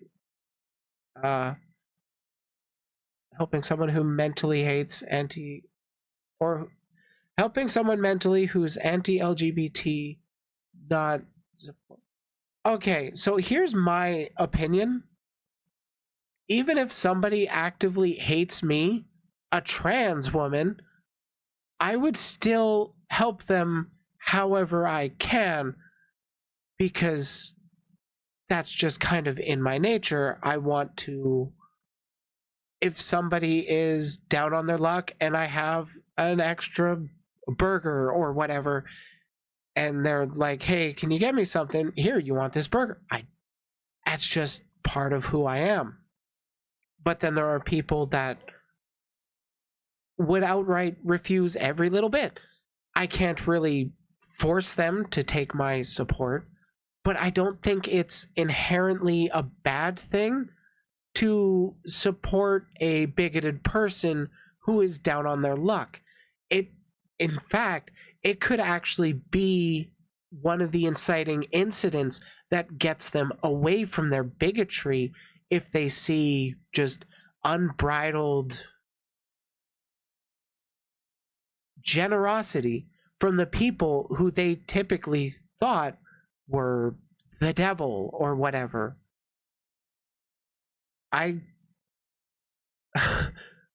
Okay, this is kind of tangential, but I used to work with a one-on-one in a door building company. Like, we would make custom doors, so to speak. The rest of the factory would produce the mass-produced ones that just went out on the production line, but we would do the specific orders, just me and this one other guy. And it turns out this one other guy was a Trump supporter. And, well, I like talking about politics, and I am not a Trump supporter. So we would talk quite a bit. And I was actually one of the few reasons why he actually started moving away from liking Trump, because I pointed out why Trump was bad in my own words without getting heated about it, without attacking that guy directly, kind of thing. So you can help to de-radicalize people like that by supporting them, by being there for them and being a non-judgmental voice when they are in need of help. But it is not necessarily any individual's, what's the word? It's nobody's specific job to de-radicalize people. It's a hard thing to do, and I think it is worth doing, but not every individual is required to do that. There are multiple reasons why people might not want to engage with others who are explicitly anti-LGBTQ+. But yeah, that's largely my thoughts on that. These rage tweeters not give a flying fuck about us or our community, but they're just giving actual bigots a bigger fucking target. Okay, we all... Okay, yeah, that's true. What she was saying there about how some people just doing it performatively, they do it in the bad ways, and then that gets picked up by the larger bigoted accounts that want any sort of ammunition to hate the people they already hate. All knew that this was coming. Again, this can technically tie into all the other points I've made, but this does need its own subsection like the rest of them, because what the flying fuck, you guys? I have been on the internet for a lot longer than I probably should have been. I have been in countless communities. I've made art and content for other fandoms, groups, websites. I've been everywhere. I was on Tumblr during the Sonic Social Justice era. Oh, good lord. Watch that all go down, and the FNAF artist who shall not be named. I have seen shit, yet I have never seen another community that tears itself apart from the inside out to the extent that I've seen the Vtuber community do, all while being so fucking giddy about it. Now, God, like, online leftist Twitter has this problem too, but I do kind of think it's worse in the Vtuber scene. I can't really put my tongue on it, but it's bad. It's bad. People love to tear down anime characters, and they just dance over the graves. You may have heard the term VTweeter before. VTubers who hardly stream and spend all of their time on Twitter waiting with foam at the mouth to grab any piece of drama they can. And like I said before, the point of them doing this is jump on any issue or drama that's being talked about so they can make a post going, well, I would never do that. Look at me. I'm such a good person. You should follow me. And this type of clout chasing got dangerous really fast because it went from calling out legitimate terrible behavior and abuse to ruining people's lives over minor personal issues for like 5 extra followers. I have seen on more occasions than I have fingers on my hands at this point, situations where a VTuber has been accused of something, and no matter what the situation is, no matter how big or small it is, people not only instantly believe it without needing any evidence at all, but treat the issue as if the streamer flat out fucking killed someone. Swear to God, like 9 times out of 10, out of all the internet dramas I've looked into, 9 times out of the 10, fucking, It was petty shit, a molehill that got made into a mountain because it got made public when it didn't need to be. And people will just tend to jump on the first bandwagon they see that's getting prominence, and they ride or die. I wish there was something we could legitimately do about it, but all I can think to really do right now is raise advocacy, encourage critical thinking among people. Like, when I go into dramas on this channel, I don't really I try not to see one side of the thing.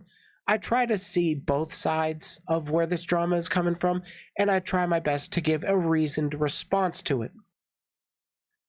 But that's not everyone.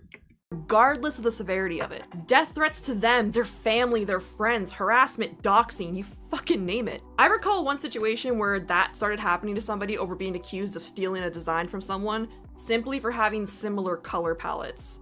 For fuck's sake. Oh my god, that happens so goddamn much in the VTuber scene. Shut up about similar color palettes. Seriously. You create this type of environment where you want to be in the majority's favor so that you can get easy followers, you need to be mad with them, regardless if you think the issue deserves the amount of backlash it's getting or not. That community is no longer safe. They will turn on you in an instant. No questions asked. Your friend can make up a lie about you because you piss them off on a random Tuesday, and suddenly you're the next target. Hey, that's happened to somebody on this stream. If you know what's being said isn't true, nothing that you say or show them will matter because they've already decided that you're in the wrong. Nice argument, Senator. Why don't you back it up with a source? My source is that I made it the fuck up. I agree that there are terrible people online who need to be called out for their bullshit, mainly to make other would-be victims aware, but that's not what this is anymore. There is one incident that sticks out of my mind about this, and I'm sorry, but this is going to be vague. I debated on it for a while, but I finally decided that I wasn't going to drag specific people into this for many reasons. So again, grain of salt. A rather large VTuber was accused of doing something pretty fucking shitty a few months back. Something that, when I first heard about it, I was upset. I admit that I believed it at first because of just how upset everyone was. And I was sad that another big streamer was copying a jackass, because I genuinely don't understand why it's so hard to just not be terrible, you know? But then said streamer came back with proof that they didn't do what they were being accused of. Proof that you could personally check, by the way. Proof I did personally check, by the way. And they were telling the truth. And that's great. It was a misunderstanding and there isn't another jackass in the community. That's great. That's a good thing, right?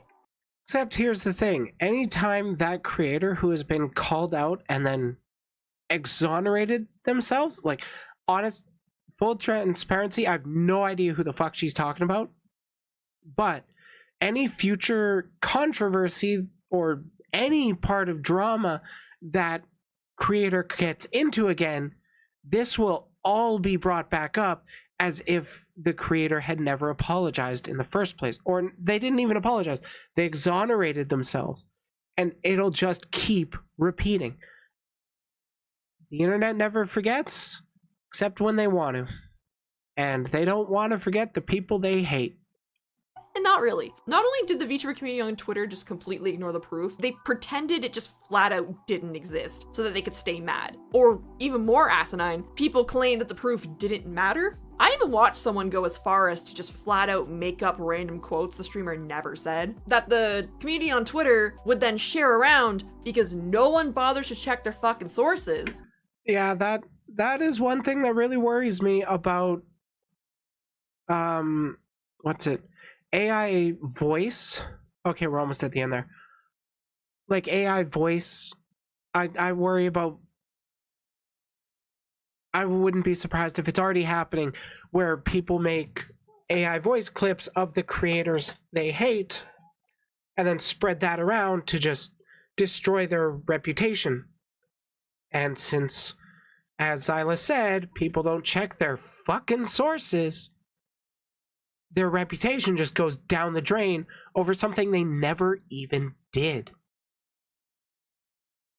What's your source? Tomato.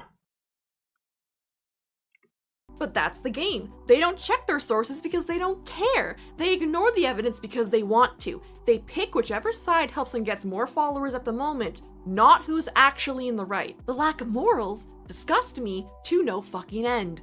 So Okay. She is going to be giving her conclusion right here, and I encourage you all to check it out. I don't want to redo 100% of the video. It's just been so engaging for me to keep watching this because she makes a lot of good points. That is Zyla Gal. Check her out on the YouTubes. But yeah, I definitely see why a shit ton of people just don't really want to engage with the VTuber scene, especially with the way trends are going in the VTuber scene. Literally, people continuously compare the VTuber scene to high school, and oh my god, it just it's more and more accurate by the day, by the week. Good lord, I am half tempted to write a parody song cover of High School Never Ends by Bowling for Soup, but write it name dropping a shit ton of VTubers because I think it would be funny. But yeah, I definitely see why people want to disassociate themselves from the VTuber scene. I get where they're coming from with that, but I personally am going to keep associating, I guess, with the VTuber scene because with all the problems of the community or of the scene that I see, how can you really change it if you're not actually trying to change it from the inside? Like, you can commentate on it publicly, but most of those criticisms you make of it won't really be reaching the people that you're trying to reach with them. And if I am kind of distancing myself, they're not going to listen. If I do kind of if I do engage with the community broadly, I get the feeling that my voice will carry a bit more weight. That's kind of why I stick with the VTuber shtick anyways.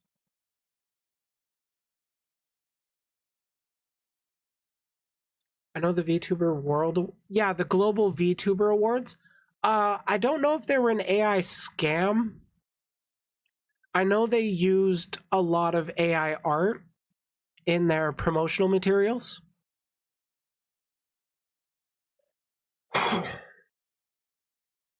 And like, even after being called out for AI art, they still used it. That was funny. I gotta go to the bathroom again, and then we're on to the final segment.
Okay, I'm back.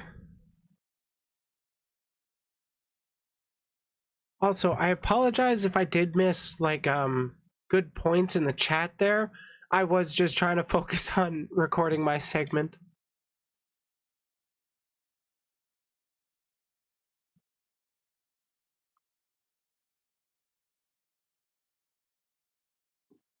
I think a big problem with AI art is that you can just train it on specific art, but then that also does kind of get fed into other AIs at sometimes. Hello, Dr. I am.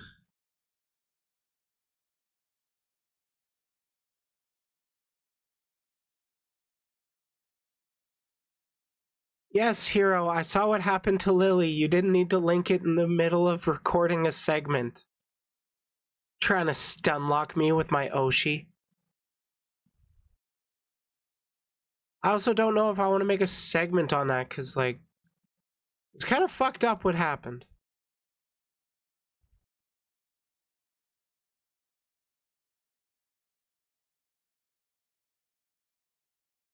Oh, thanks for stopping by, Maxie.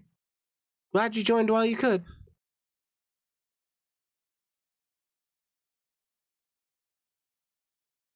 Okay, are we ready to talk about what happened to Lily? Not great stuff happened to Shy Lily.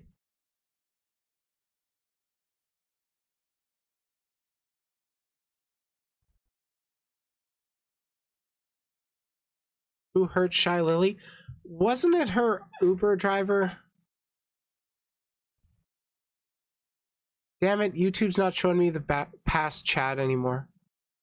Wait, I can scroll up in here.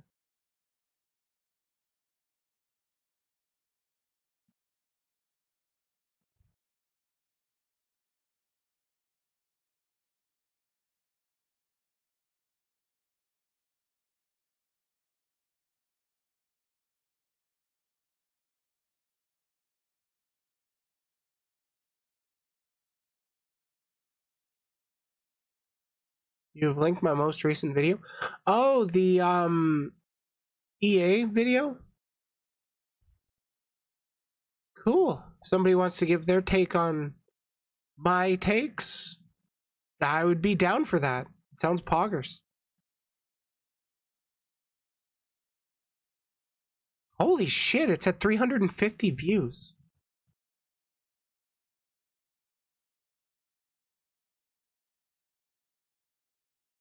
Don't boop my belly button, that turns me off. Heh, get it?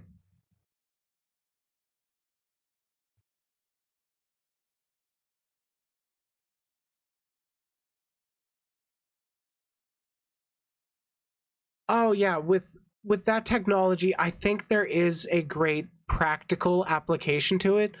I just don't like I don't like who's doing it is the thing.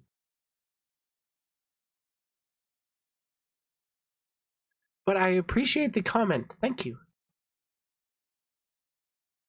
Okay, so I guess you want to talk about Shy Lily? I don't really want to. I don't want to make it into a segment, but I'll fill you guys in. Basically, all I personally know is Shy Lily put out a tweet. The weirdest thing just happened to me in a long time.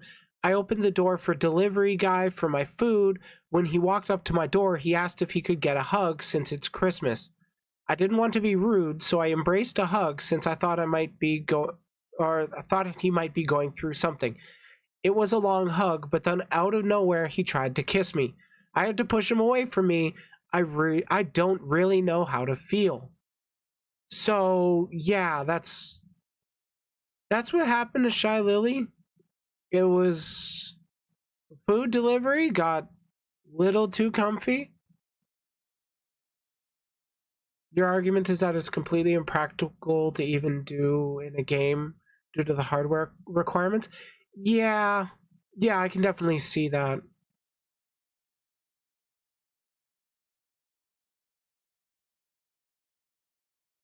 Yeah, basically that's what happened to Shy Lily. It's pretty shitty to happen. Right, I was going to pull up a video.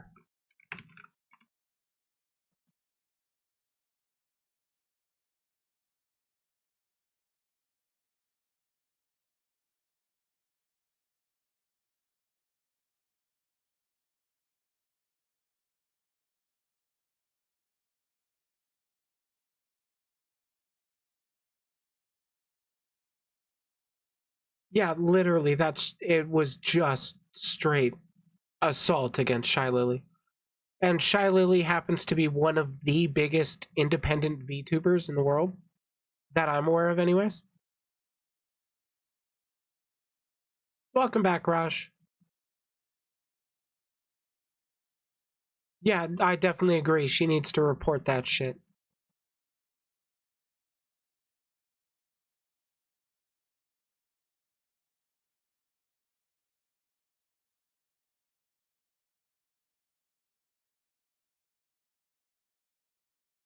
That is the biggest yikes out there.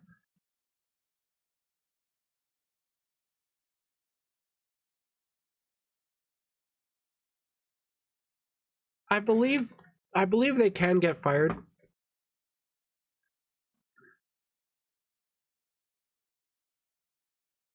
Okay. Okay, I think it's time we talk about JoCat.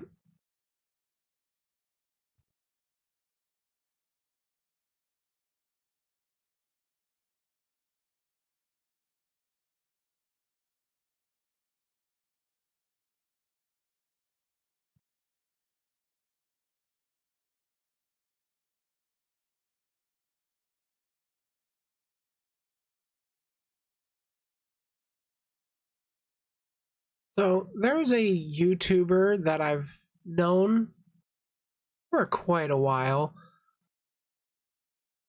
I mostly watched his videos titled "A Crap Guide to D&D." They are really informative, they're really funny content. Dude hit 1 million subscribers on YouTube, and at the start of this week, he put out a tweet. If this is what it takes to be a content creator online, I don't think I'm cut out for it. Read JoCat.net. TLDR, I'm going to finish up my current ongoing projects, and then I'm going to be taking an indefinite break from making content.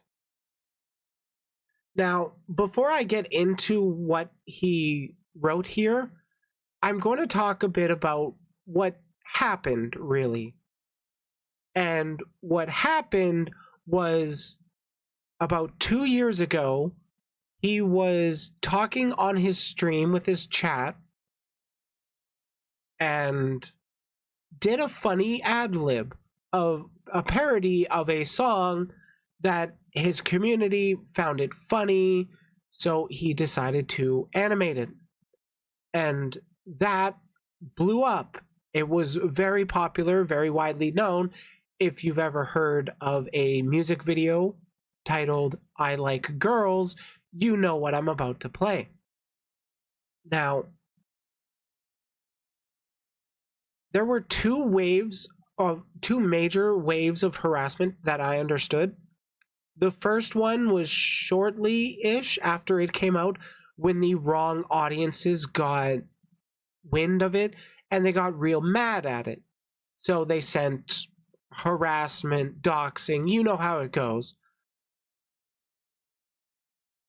He decided to sit on it, and then recently it came back into discourse because somebody jokingly said that they made the video while linking the entire video, including his credits at the end. Now,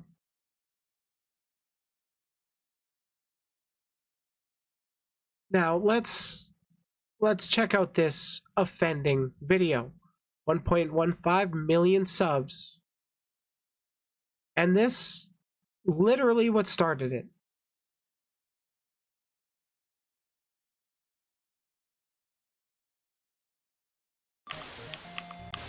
Sad that there's no muscly girls in here. Well, I mean, yeah, but, you know, sure, I like to joke around and talk about how, oh, I'm strong women all the time, but that's not the only girls I like. I like big girls, pretty kitty girls, really witty girls, singing ditty girls. I like the leggy girls with the nice thighs. I like a good chest, no matter what size. I like the belly folds, I like the six packs, really tall queens, and the short stacks. From the mild girls to the wild girls. You got style girls, make them round girls. Yeah, I just really like girls. And from that, doxing, harassment, and the like. A lot of people claiming he is sexualizing women in that. A lot of people claiming he's not really straight. When in actuality, yes, he is straight. He has a wife. He gets more sex than most of the people complaining about him. Now, what I'm going to get into before, or no, that was actually after this.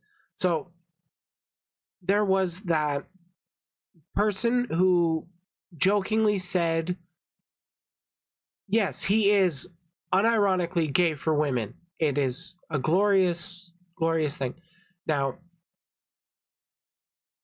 what caused this next wave of,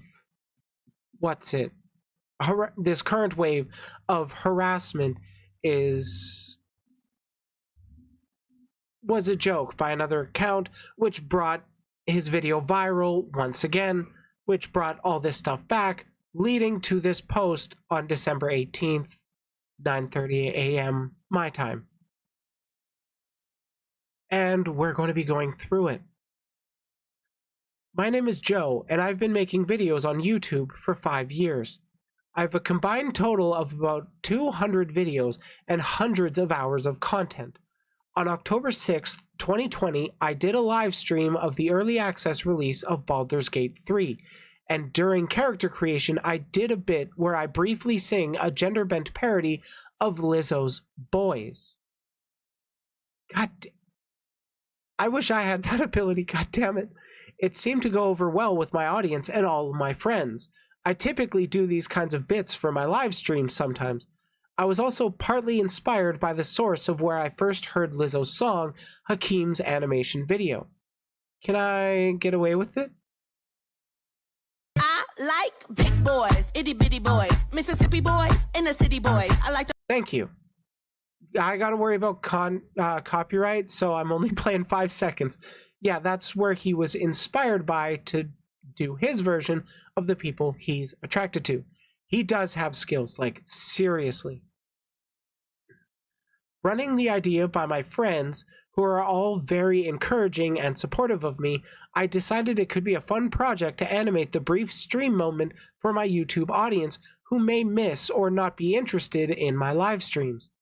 And so on April 2nd of the following year, I finished and uploaded my I Like Girls video, and it got universally positive response from my audience, my peers, and my partner. About a year later, it seemed to have reached outside its target audience, and ever since then, I have seen and received many assumptions about my character, my history, my beliefs, my relationships, and all those of my partner, as well as threats of violence to me as well as my family, doxing attempts, and mocking from people I look up to and respect. All from a 30-second video out of 200 other ones. What really gets to me with this message from JoCat is mocking from even people I look up to and respect. That has to be the most crushing part of all of it. It would be to me anyways. The haters, the detractors, I expect them to come after me. But when somebody who I typically agree with, we get along famously, typically, and then they turn around and then just start mocking over something that's just at worst cringe, that would really, really get to me. So I can definitely see where JoCat... Oh, shit, I wasn't... whatever. That could really, really get to me. But we still have more to continue through. Granted, a lot of this has been primarily on Twitter, where I could simply log off and ignore the haters, but no small amount has leaks into other parts of my regular day-to-day that is harder to ignore. Private DMs over Discord and Twitch, suspicious packages being sent to my family. Oh yeah, that's a new hater meta, that's fun. But I've always kept quiet about it because speaking out about it publicly, defending myself, any reaction to it would just encourage more and be presented as my own fault as well. That's another big thing of, goddamn, this is part of why I hate internet drama broadly, because you will never have the last word on your own drama. There will always be somebody else popping in with some other comment just to keep it going because they like seeing big figures fall.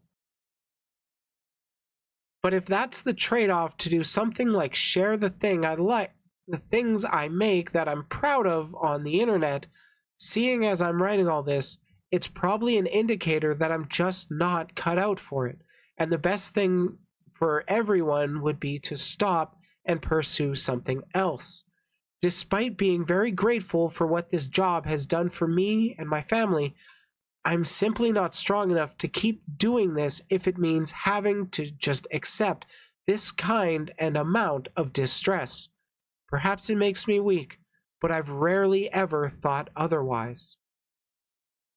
I don't think it makes him weak. I think it makes him human. Because and he's in a position where it can be hundreds of thousands of people coming after him, hundreds a day. We don't personally know the actual extent to what he's having to deal with. But from everything I know of the guy, he has just been a full-on sweetheart, one of the nicest people on the internet that I've seen. His literal only controversy that I know of is the I like girls controversy, where he's straight on the internet, and now he's been harassed off of it. I'm gonna get into what I think are the causes of it, but I want to get through what he wrote first. I never meant to make anyone upset. I only ever just wanted to make things I was passionate about for fun. I never intended for this one video to really be all that much deeper than just a thing I wanted to do on a whim because I thought it could be fun. I never planned to have YouTube be my job, but people happened to like what I made, so I thought it could be a good idea to make more of it and use it to pursue projects I've always wanted to make, as well as be the change in the YouTube I wanted to see. I was inspired by the channels I watched growing up and wonderful friends that have encouraged and inspired me to be who I am and make what I want to make, or make what I want. I still want to make things, but perhaps I should just keep them to myself for the time being. For anyone that cares, I'll still be continuing my Heart of Valinthi and the J Omega charity, but once those are finished, I will be taking an indefinite break from posting anything online. It's a decision I've considered ever since the first hate wave from about a year or so ago, but I wanted to sit on it and see if the feeling would persist. I know now this is the best choice for me. If you took the time to read all of this, thank you. I'm sorry for causing so much trouble. Thank you for watching my videos. Now, I think you guys can tell that I'm kind of emotionally invested in this because I like the guy. I don't personally know him. I like his content that he's put out. He's really made me laugh. He's helped me understand D&D some more. he's caused nobody trouble except the people that just want to hate anyone who expresses an interest in women in a way that's contrary to what they want to do. It's fucked up. I don't think Joe did anything wrong.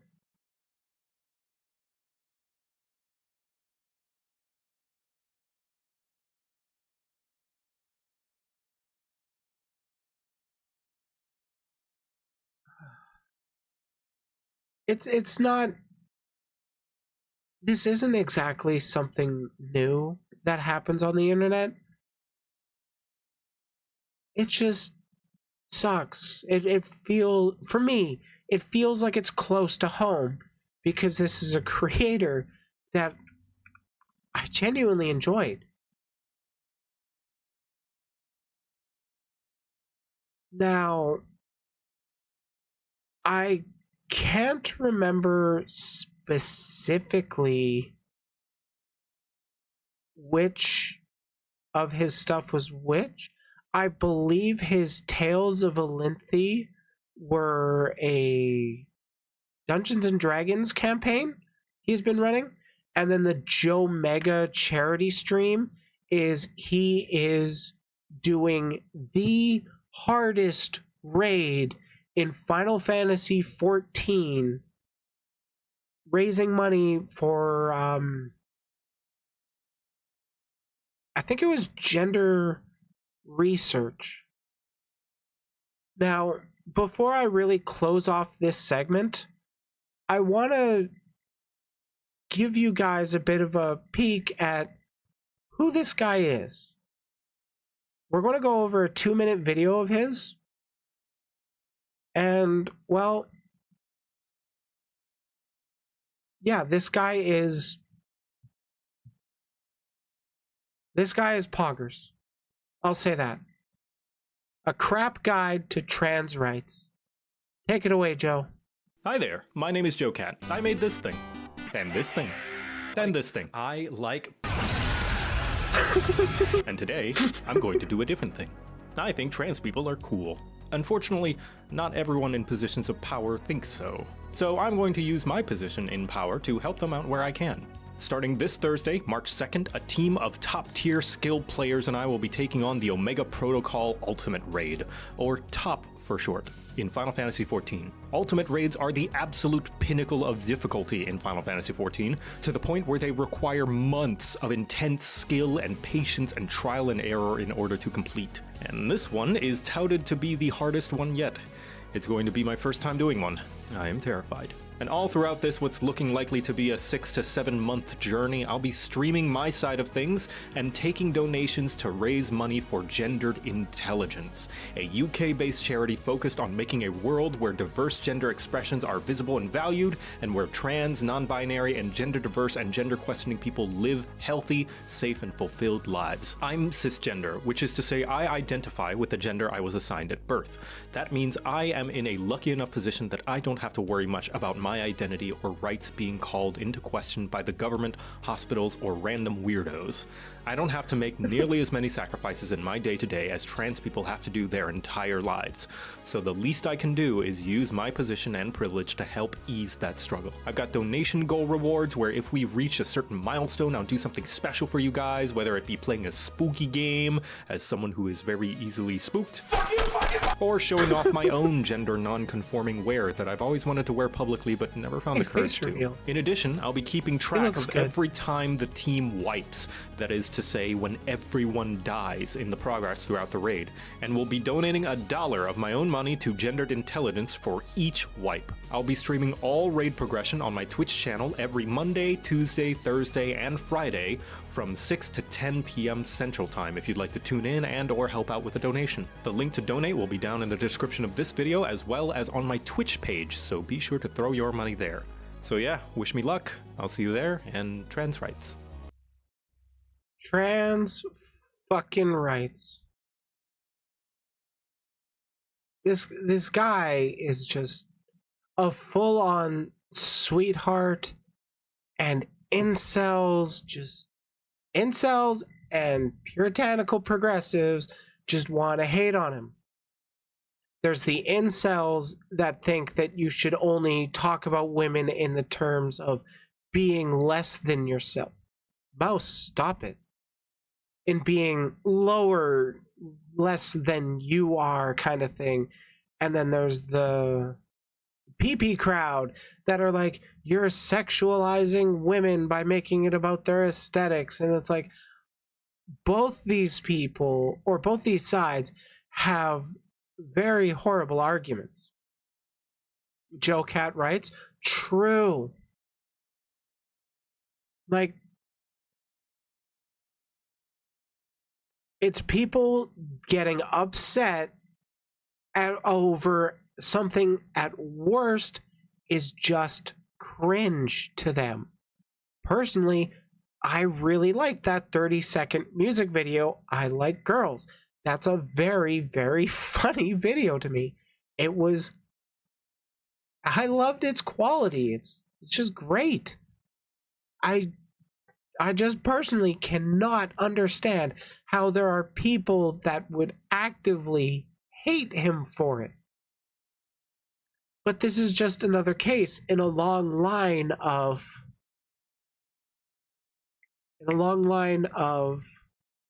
this person is popular and therefore I hate them. You can be the nicest person in the world, you can have no controversies, but people will still hate for whatever reason. Some people will just find a reason. Some people will call JoCat gay for having that little bow in his hair, even though it makes him look adorable and has nothing to do with his sexuality. But that's who people are. They're terrible. People are very terrible. Individuals can be really, really great. But broadly, people tend to suck. Twitter being Twitter? True. That's literally what it is.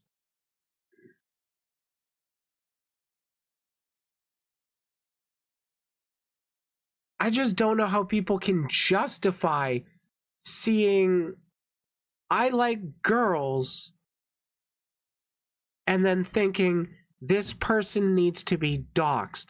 That is just fucked up thinking in my head. I don't get it at all. It's how do people justify it, really? Hot tip or pro tip, they can't. They just try to justify it by, using anything they can to talk down about the person they don't like. Man, this was a hell of a way to start the week. What Twitter has to say about the video? Unironically, like, my entire timeline, when this news broke that JoCat is taking an indefinite hiatus once his projects are done, my entire timeline was overwhelming support for the guy. People being upset that he's leaving. Because a lot of the hate that gets sent his way is not sent publicly. It's sent to his DMs and stuff. And it's also not always sent directly to him. There's a thing with the Twitter hate culture and how they will... This happened with my cancellation too, even. Twitter users will see somebody is a bad person, and then they'll see that, oh, these other people have expressed endorsement of that person, so therefore they need to be alerted that this person is a bad person. I found it funny that, like, I only lost a little bit. Oh yeah, I had a Twitter cancellation. That was fun. And by fun, I mean everybody that distracted from me blocked me and then lied about me behind blocks or mischaracterized what I was actually talking about on streams. So that was interesting. But we're here to talk about JoCat. one of the best allies. And he's going on hiatus. Wherever he ends up, whatever he ends up doing, I wish him the best. The dude deserves the world. That's really it.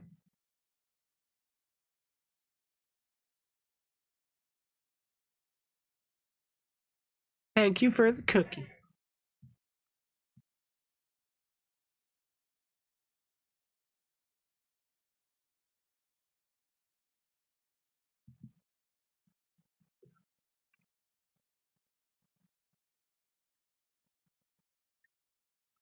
Okay, I'm largely in the winding down portion of the stream. Kind of done talking about the subjects I wanted to talk about.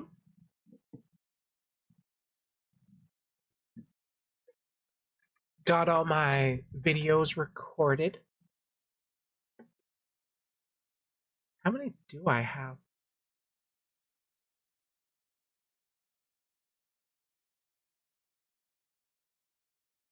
Wait, I still had 5 segments? Poggers.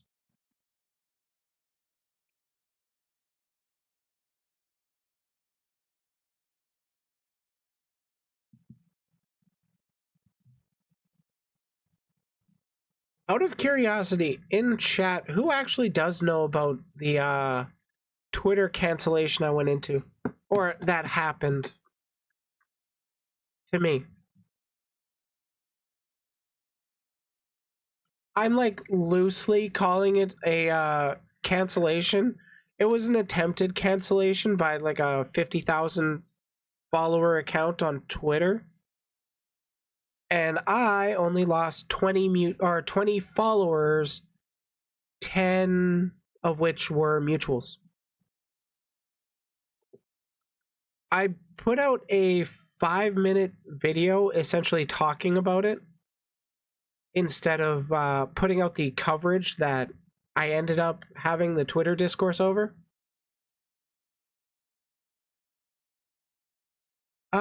It was like 3-4 weeks ago about now.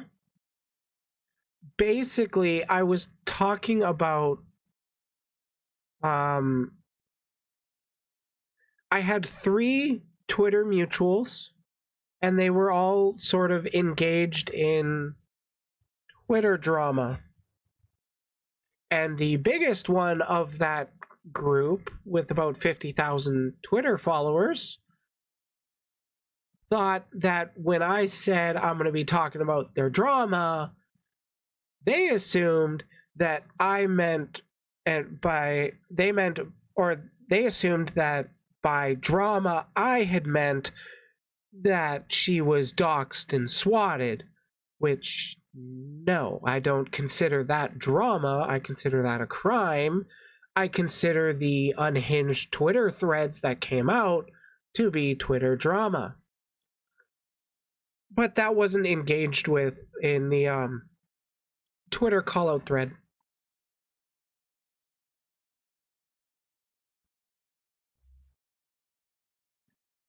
Like, it could have turned into like a fairly bigger... It could have turned into a sizable discourse if I like engaged and argued with her over and over. But I was kind of put into a shitty catch-22 position of I'm going to block you and then call you out. So you're given one of 2 choices.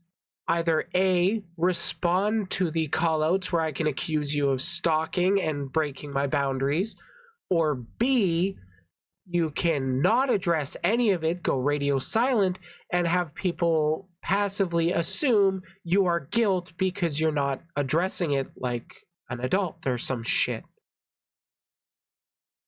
I chose to go quiet, and that person kind of moved on to drama with other people within the day. The funniest thing about that, though, was sure, my Twitter reputation took a bit of a hit for a while, but that sent a lot of new people checking out that stream from like outside sources. And then YouTube was like, hey, or like the day of that, or day after that stream when the Twitter drama broke about it,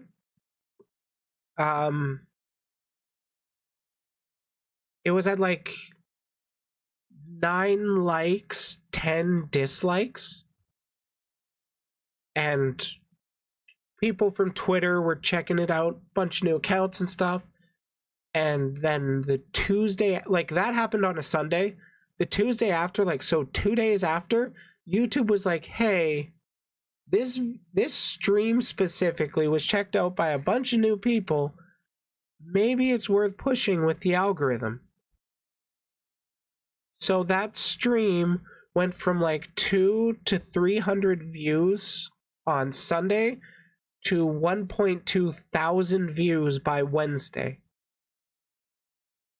And the like to dislike ratio, it sat at 10 dislikes, but jumped up to 84 likes. So I feel pretty vindicated there. YouTube pushes it to a bunch of brand new people, and the brand new people are like, hey, this person's pretty pog.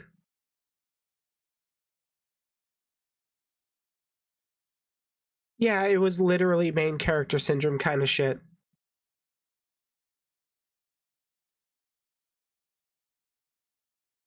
Because, like, the person that called me out on Twitter, my coverage largely wasn't about them. They were only involved because they signal boosted it on Twitter. Like, they were massive. They boosted this, they boost this discourse or this drama that could have been kept private, but they made it public and talked about it publicly, and I covered it publicly, and they had an issue with that.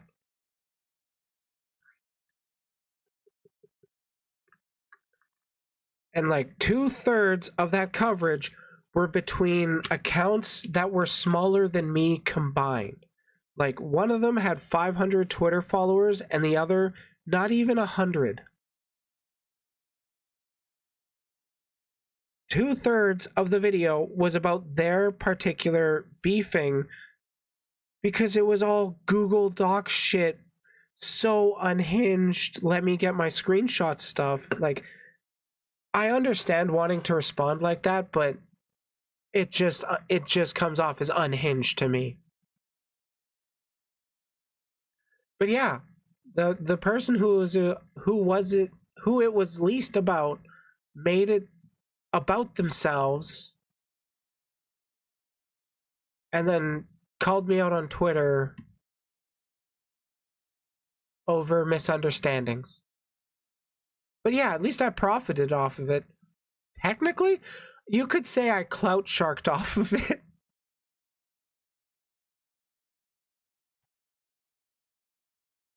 I exploited them for clout.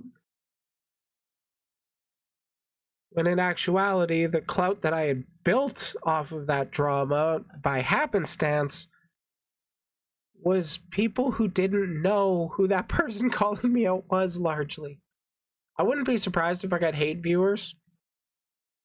But like, that's how it goes, ain't it?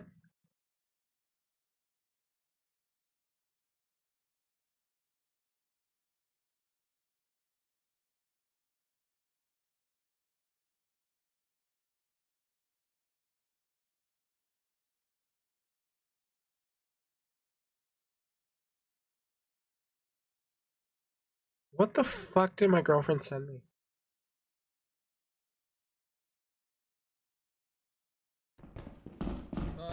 Okay, let's watch this together. 1.5 minutes called Firebird Jester from Lethal Company. I have no idea what it is. I'm not making this into a segment. Let's find out what this is.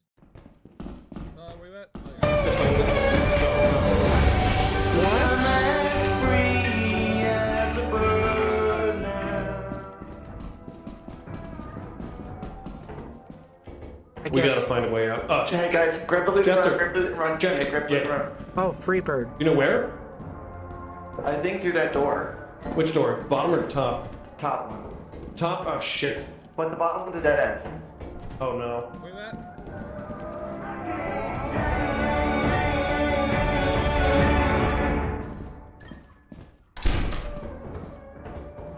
Where's the Nothing. horror? Where's the scary? It's a dead end. We're cooked.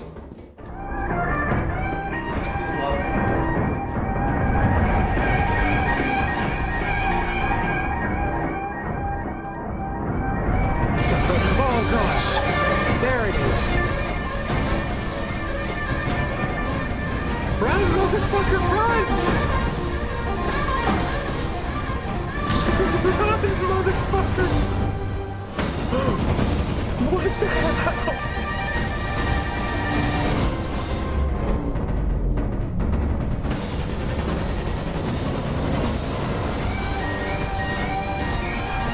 Oh my god, I got got. I worry about copyright, but I mean that was on you. Fuck. Okay, hopefully it's fine. Song puts you in the zone. Run, Forest. True.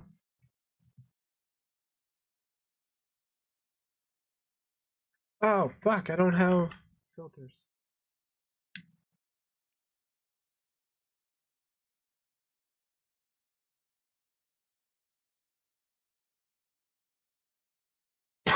Excuse me.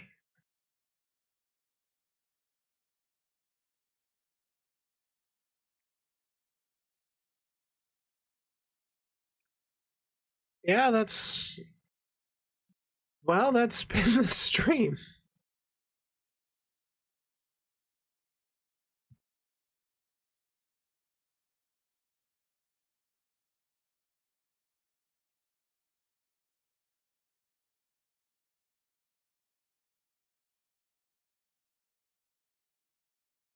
I don't know what you guys have planned. I'm probably gonna hang out and voice chat for a bit in the server. The server. Just cause I like to do that.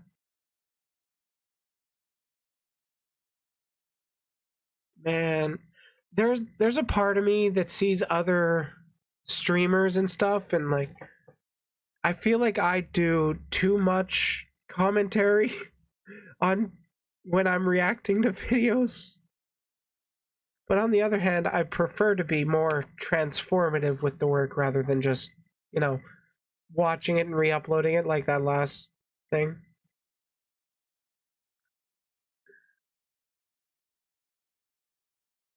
I don't know. I just like to try and have some kind of point to my videos.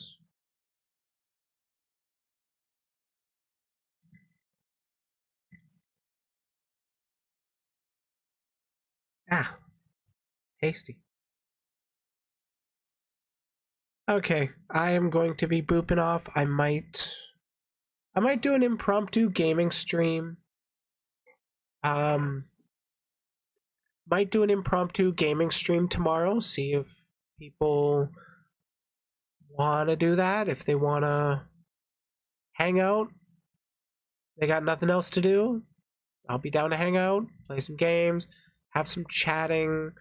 I'm not going to be doing any content that day, so it would just be free reign. Part of me wants to play Raft. Part of me wants to play Dragon Ball Xenoverse 2. I like both of those.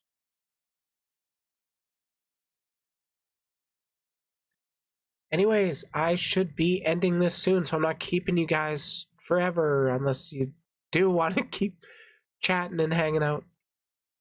1v1 you? In what? Oh, Xenoverse 2? What level are you? Because I'm 113 right now.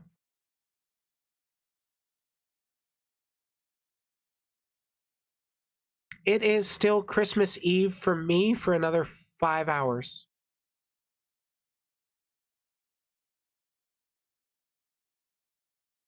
Bitch, square up. I play on a GameCube controller. You will be destroyed. Oh, I do have the level advantage over you.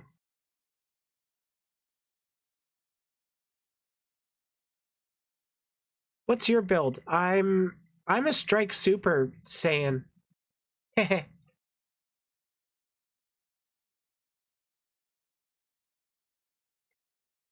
Another 2 hours for Tibbs and Joe.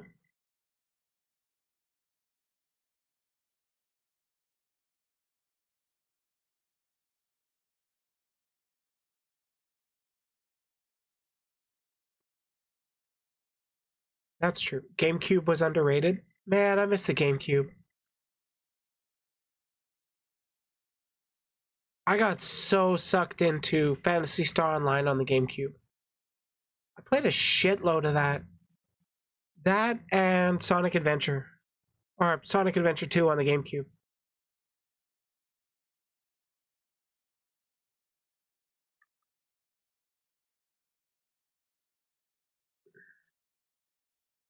Oh yeah, I also played a lot of Time Splitters 2 was so great. I didn't even play the story. I just had so much fun making custom levels in that and then just playing with my friends, trying to survive how best we can. I really loved Flare Fight. That wasn't a set game type. That was just me and my friends getting our hands. One of us gets their hands on a flare gun and then starts firing at the other, shouting "Flare Fight." Good times, good times.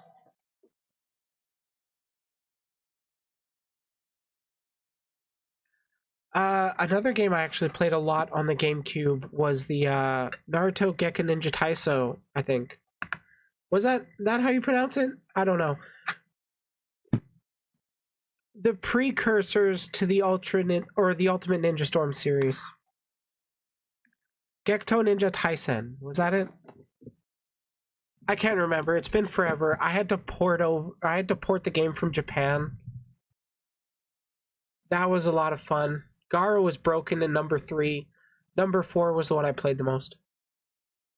Yeah, I pronounced it right? Nice. See, I'm totally not a tourist.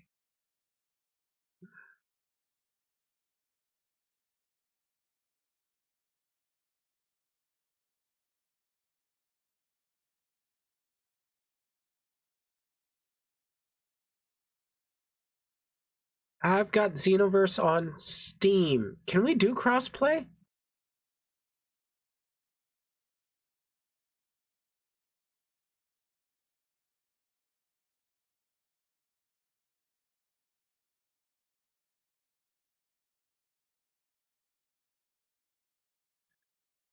I really liked the in English it was called Clash of Ninja, wasn't it? No cross-platform? Sad. That's so sad. Xenoverse, get cross-platform. Ultimate Ninja, or not Ultimate Ninja Storm, Clash of Ninja. That was pretty sweet because it was like you could do 2-on-2, or you had to fight the 1-on-3 or whatever. You could do 1-on-1. I really liked that. I had a lot of fun doing co-op battles with my buddies, going up against hard AI and all that fun shit.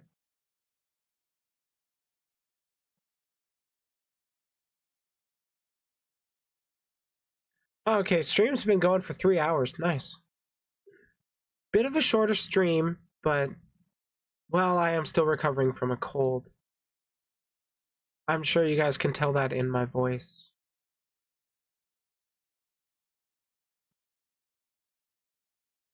But thanks for hanging out, everybody. It has been productive. It has been fun. That's the most important thing, right? Fun.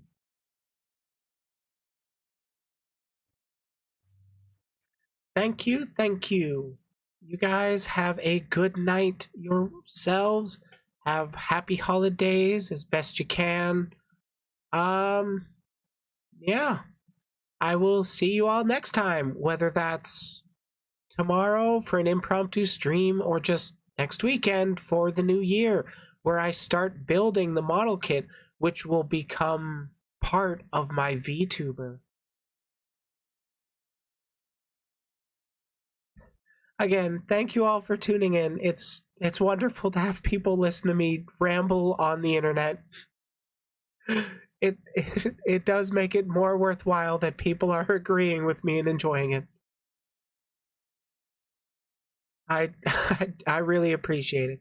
Take care, have a good one, and remember, if you can't be the sharpest tool in the shed, you can always be the hoe.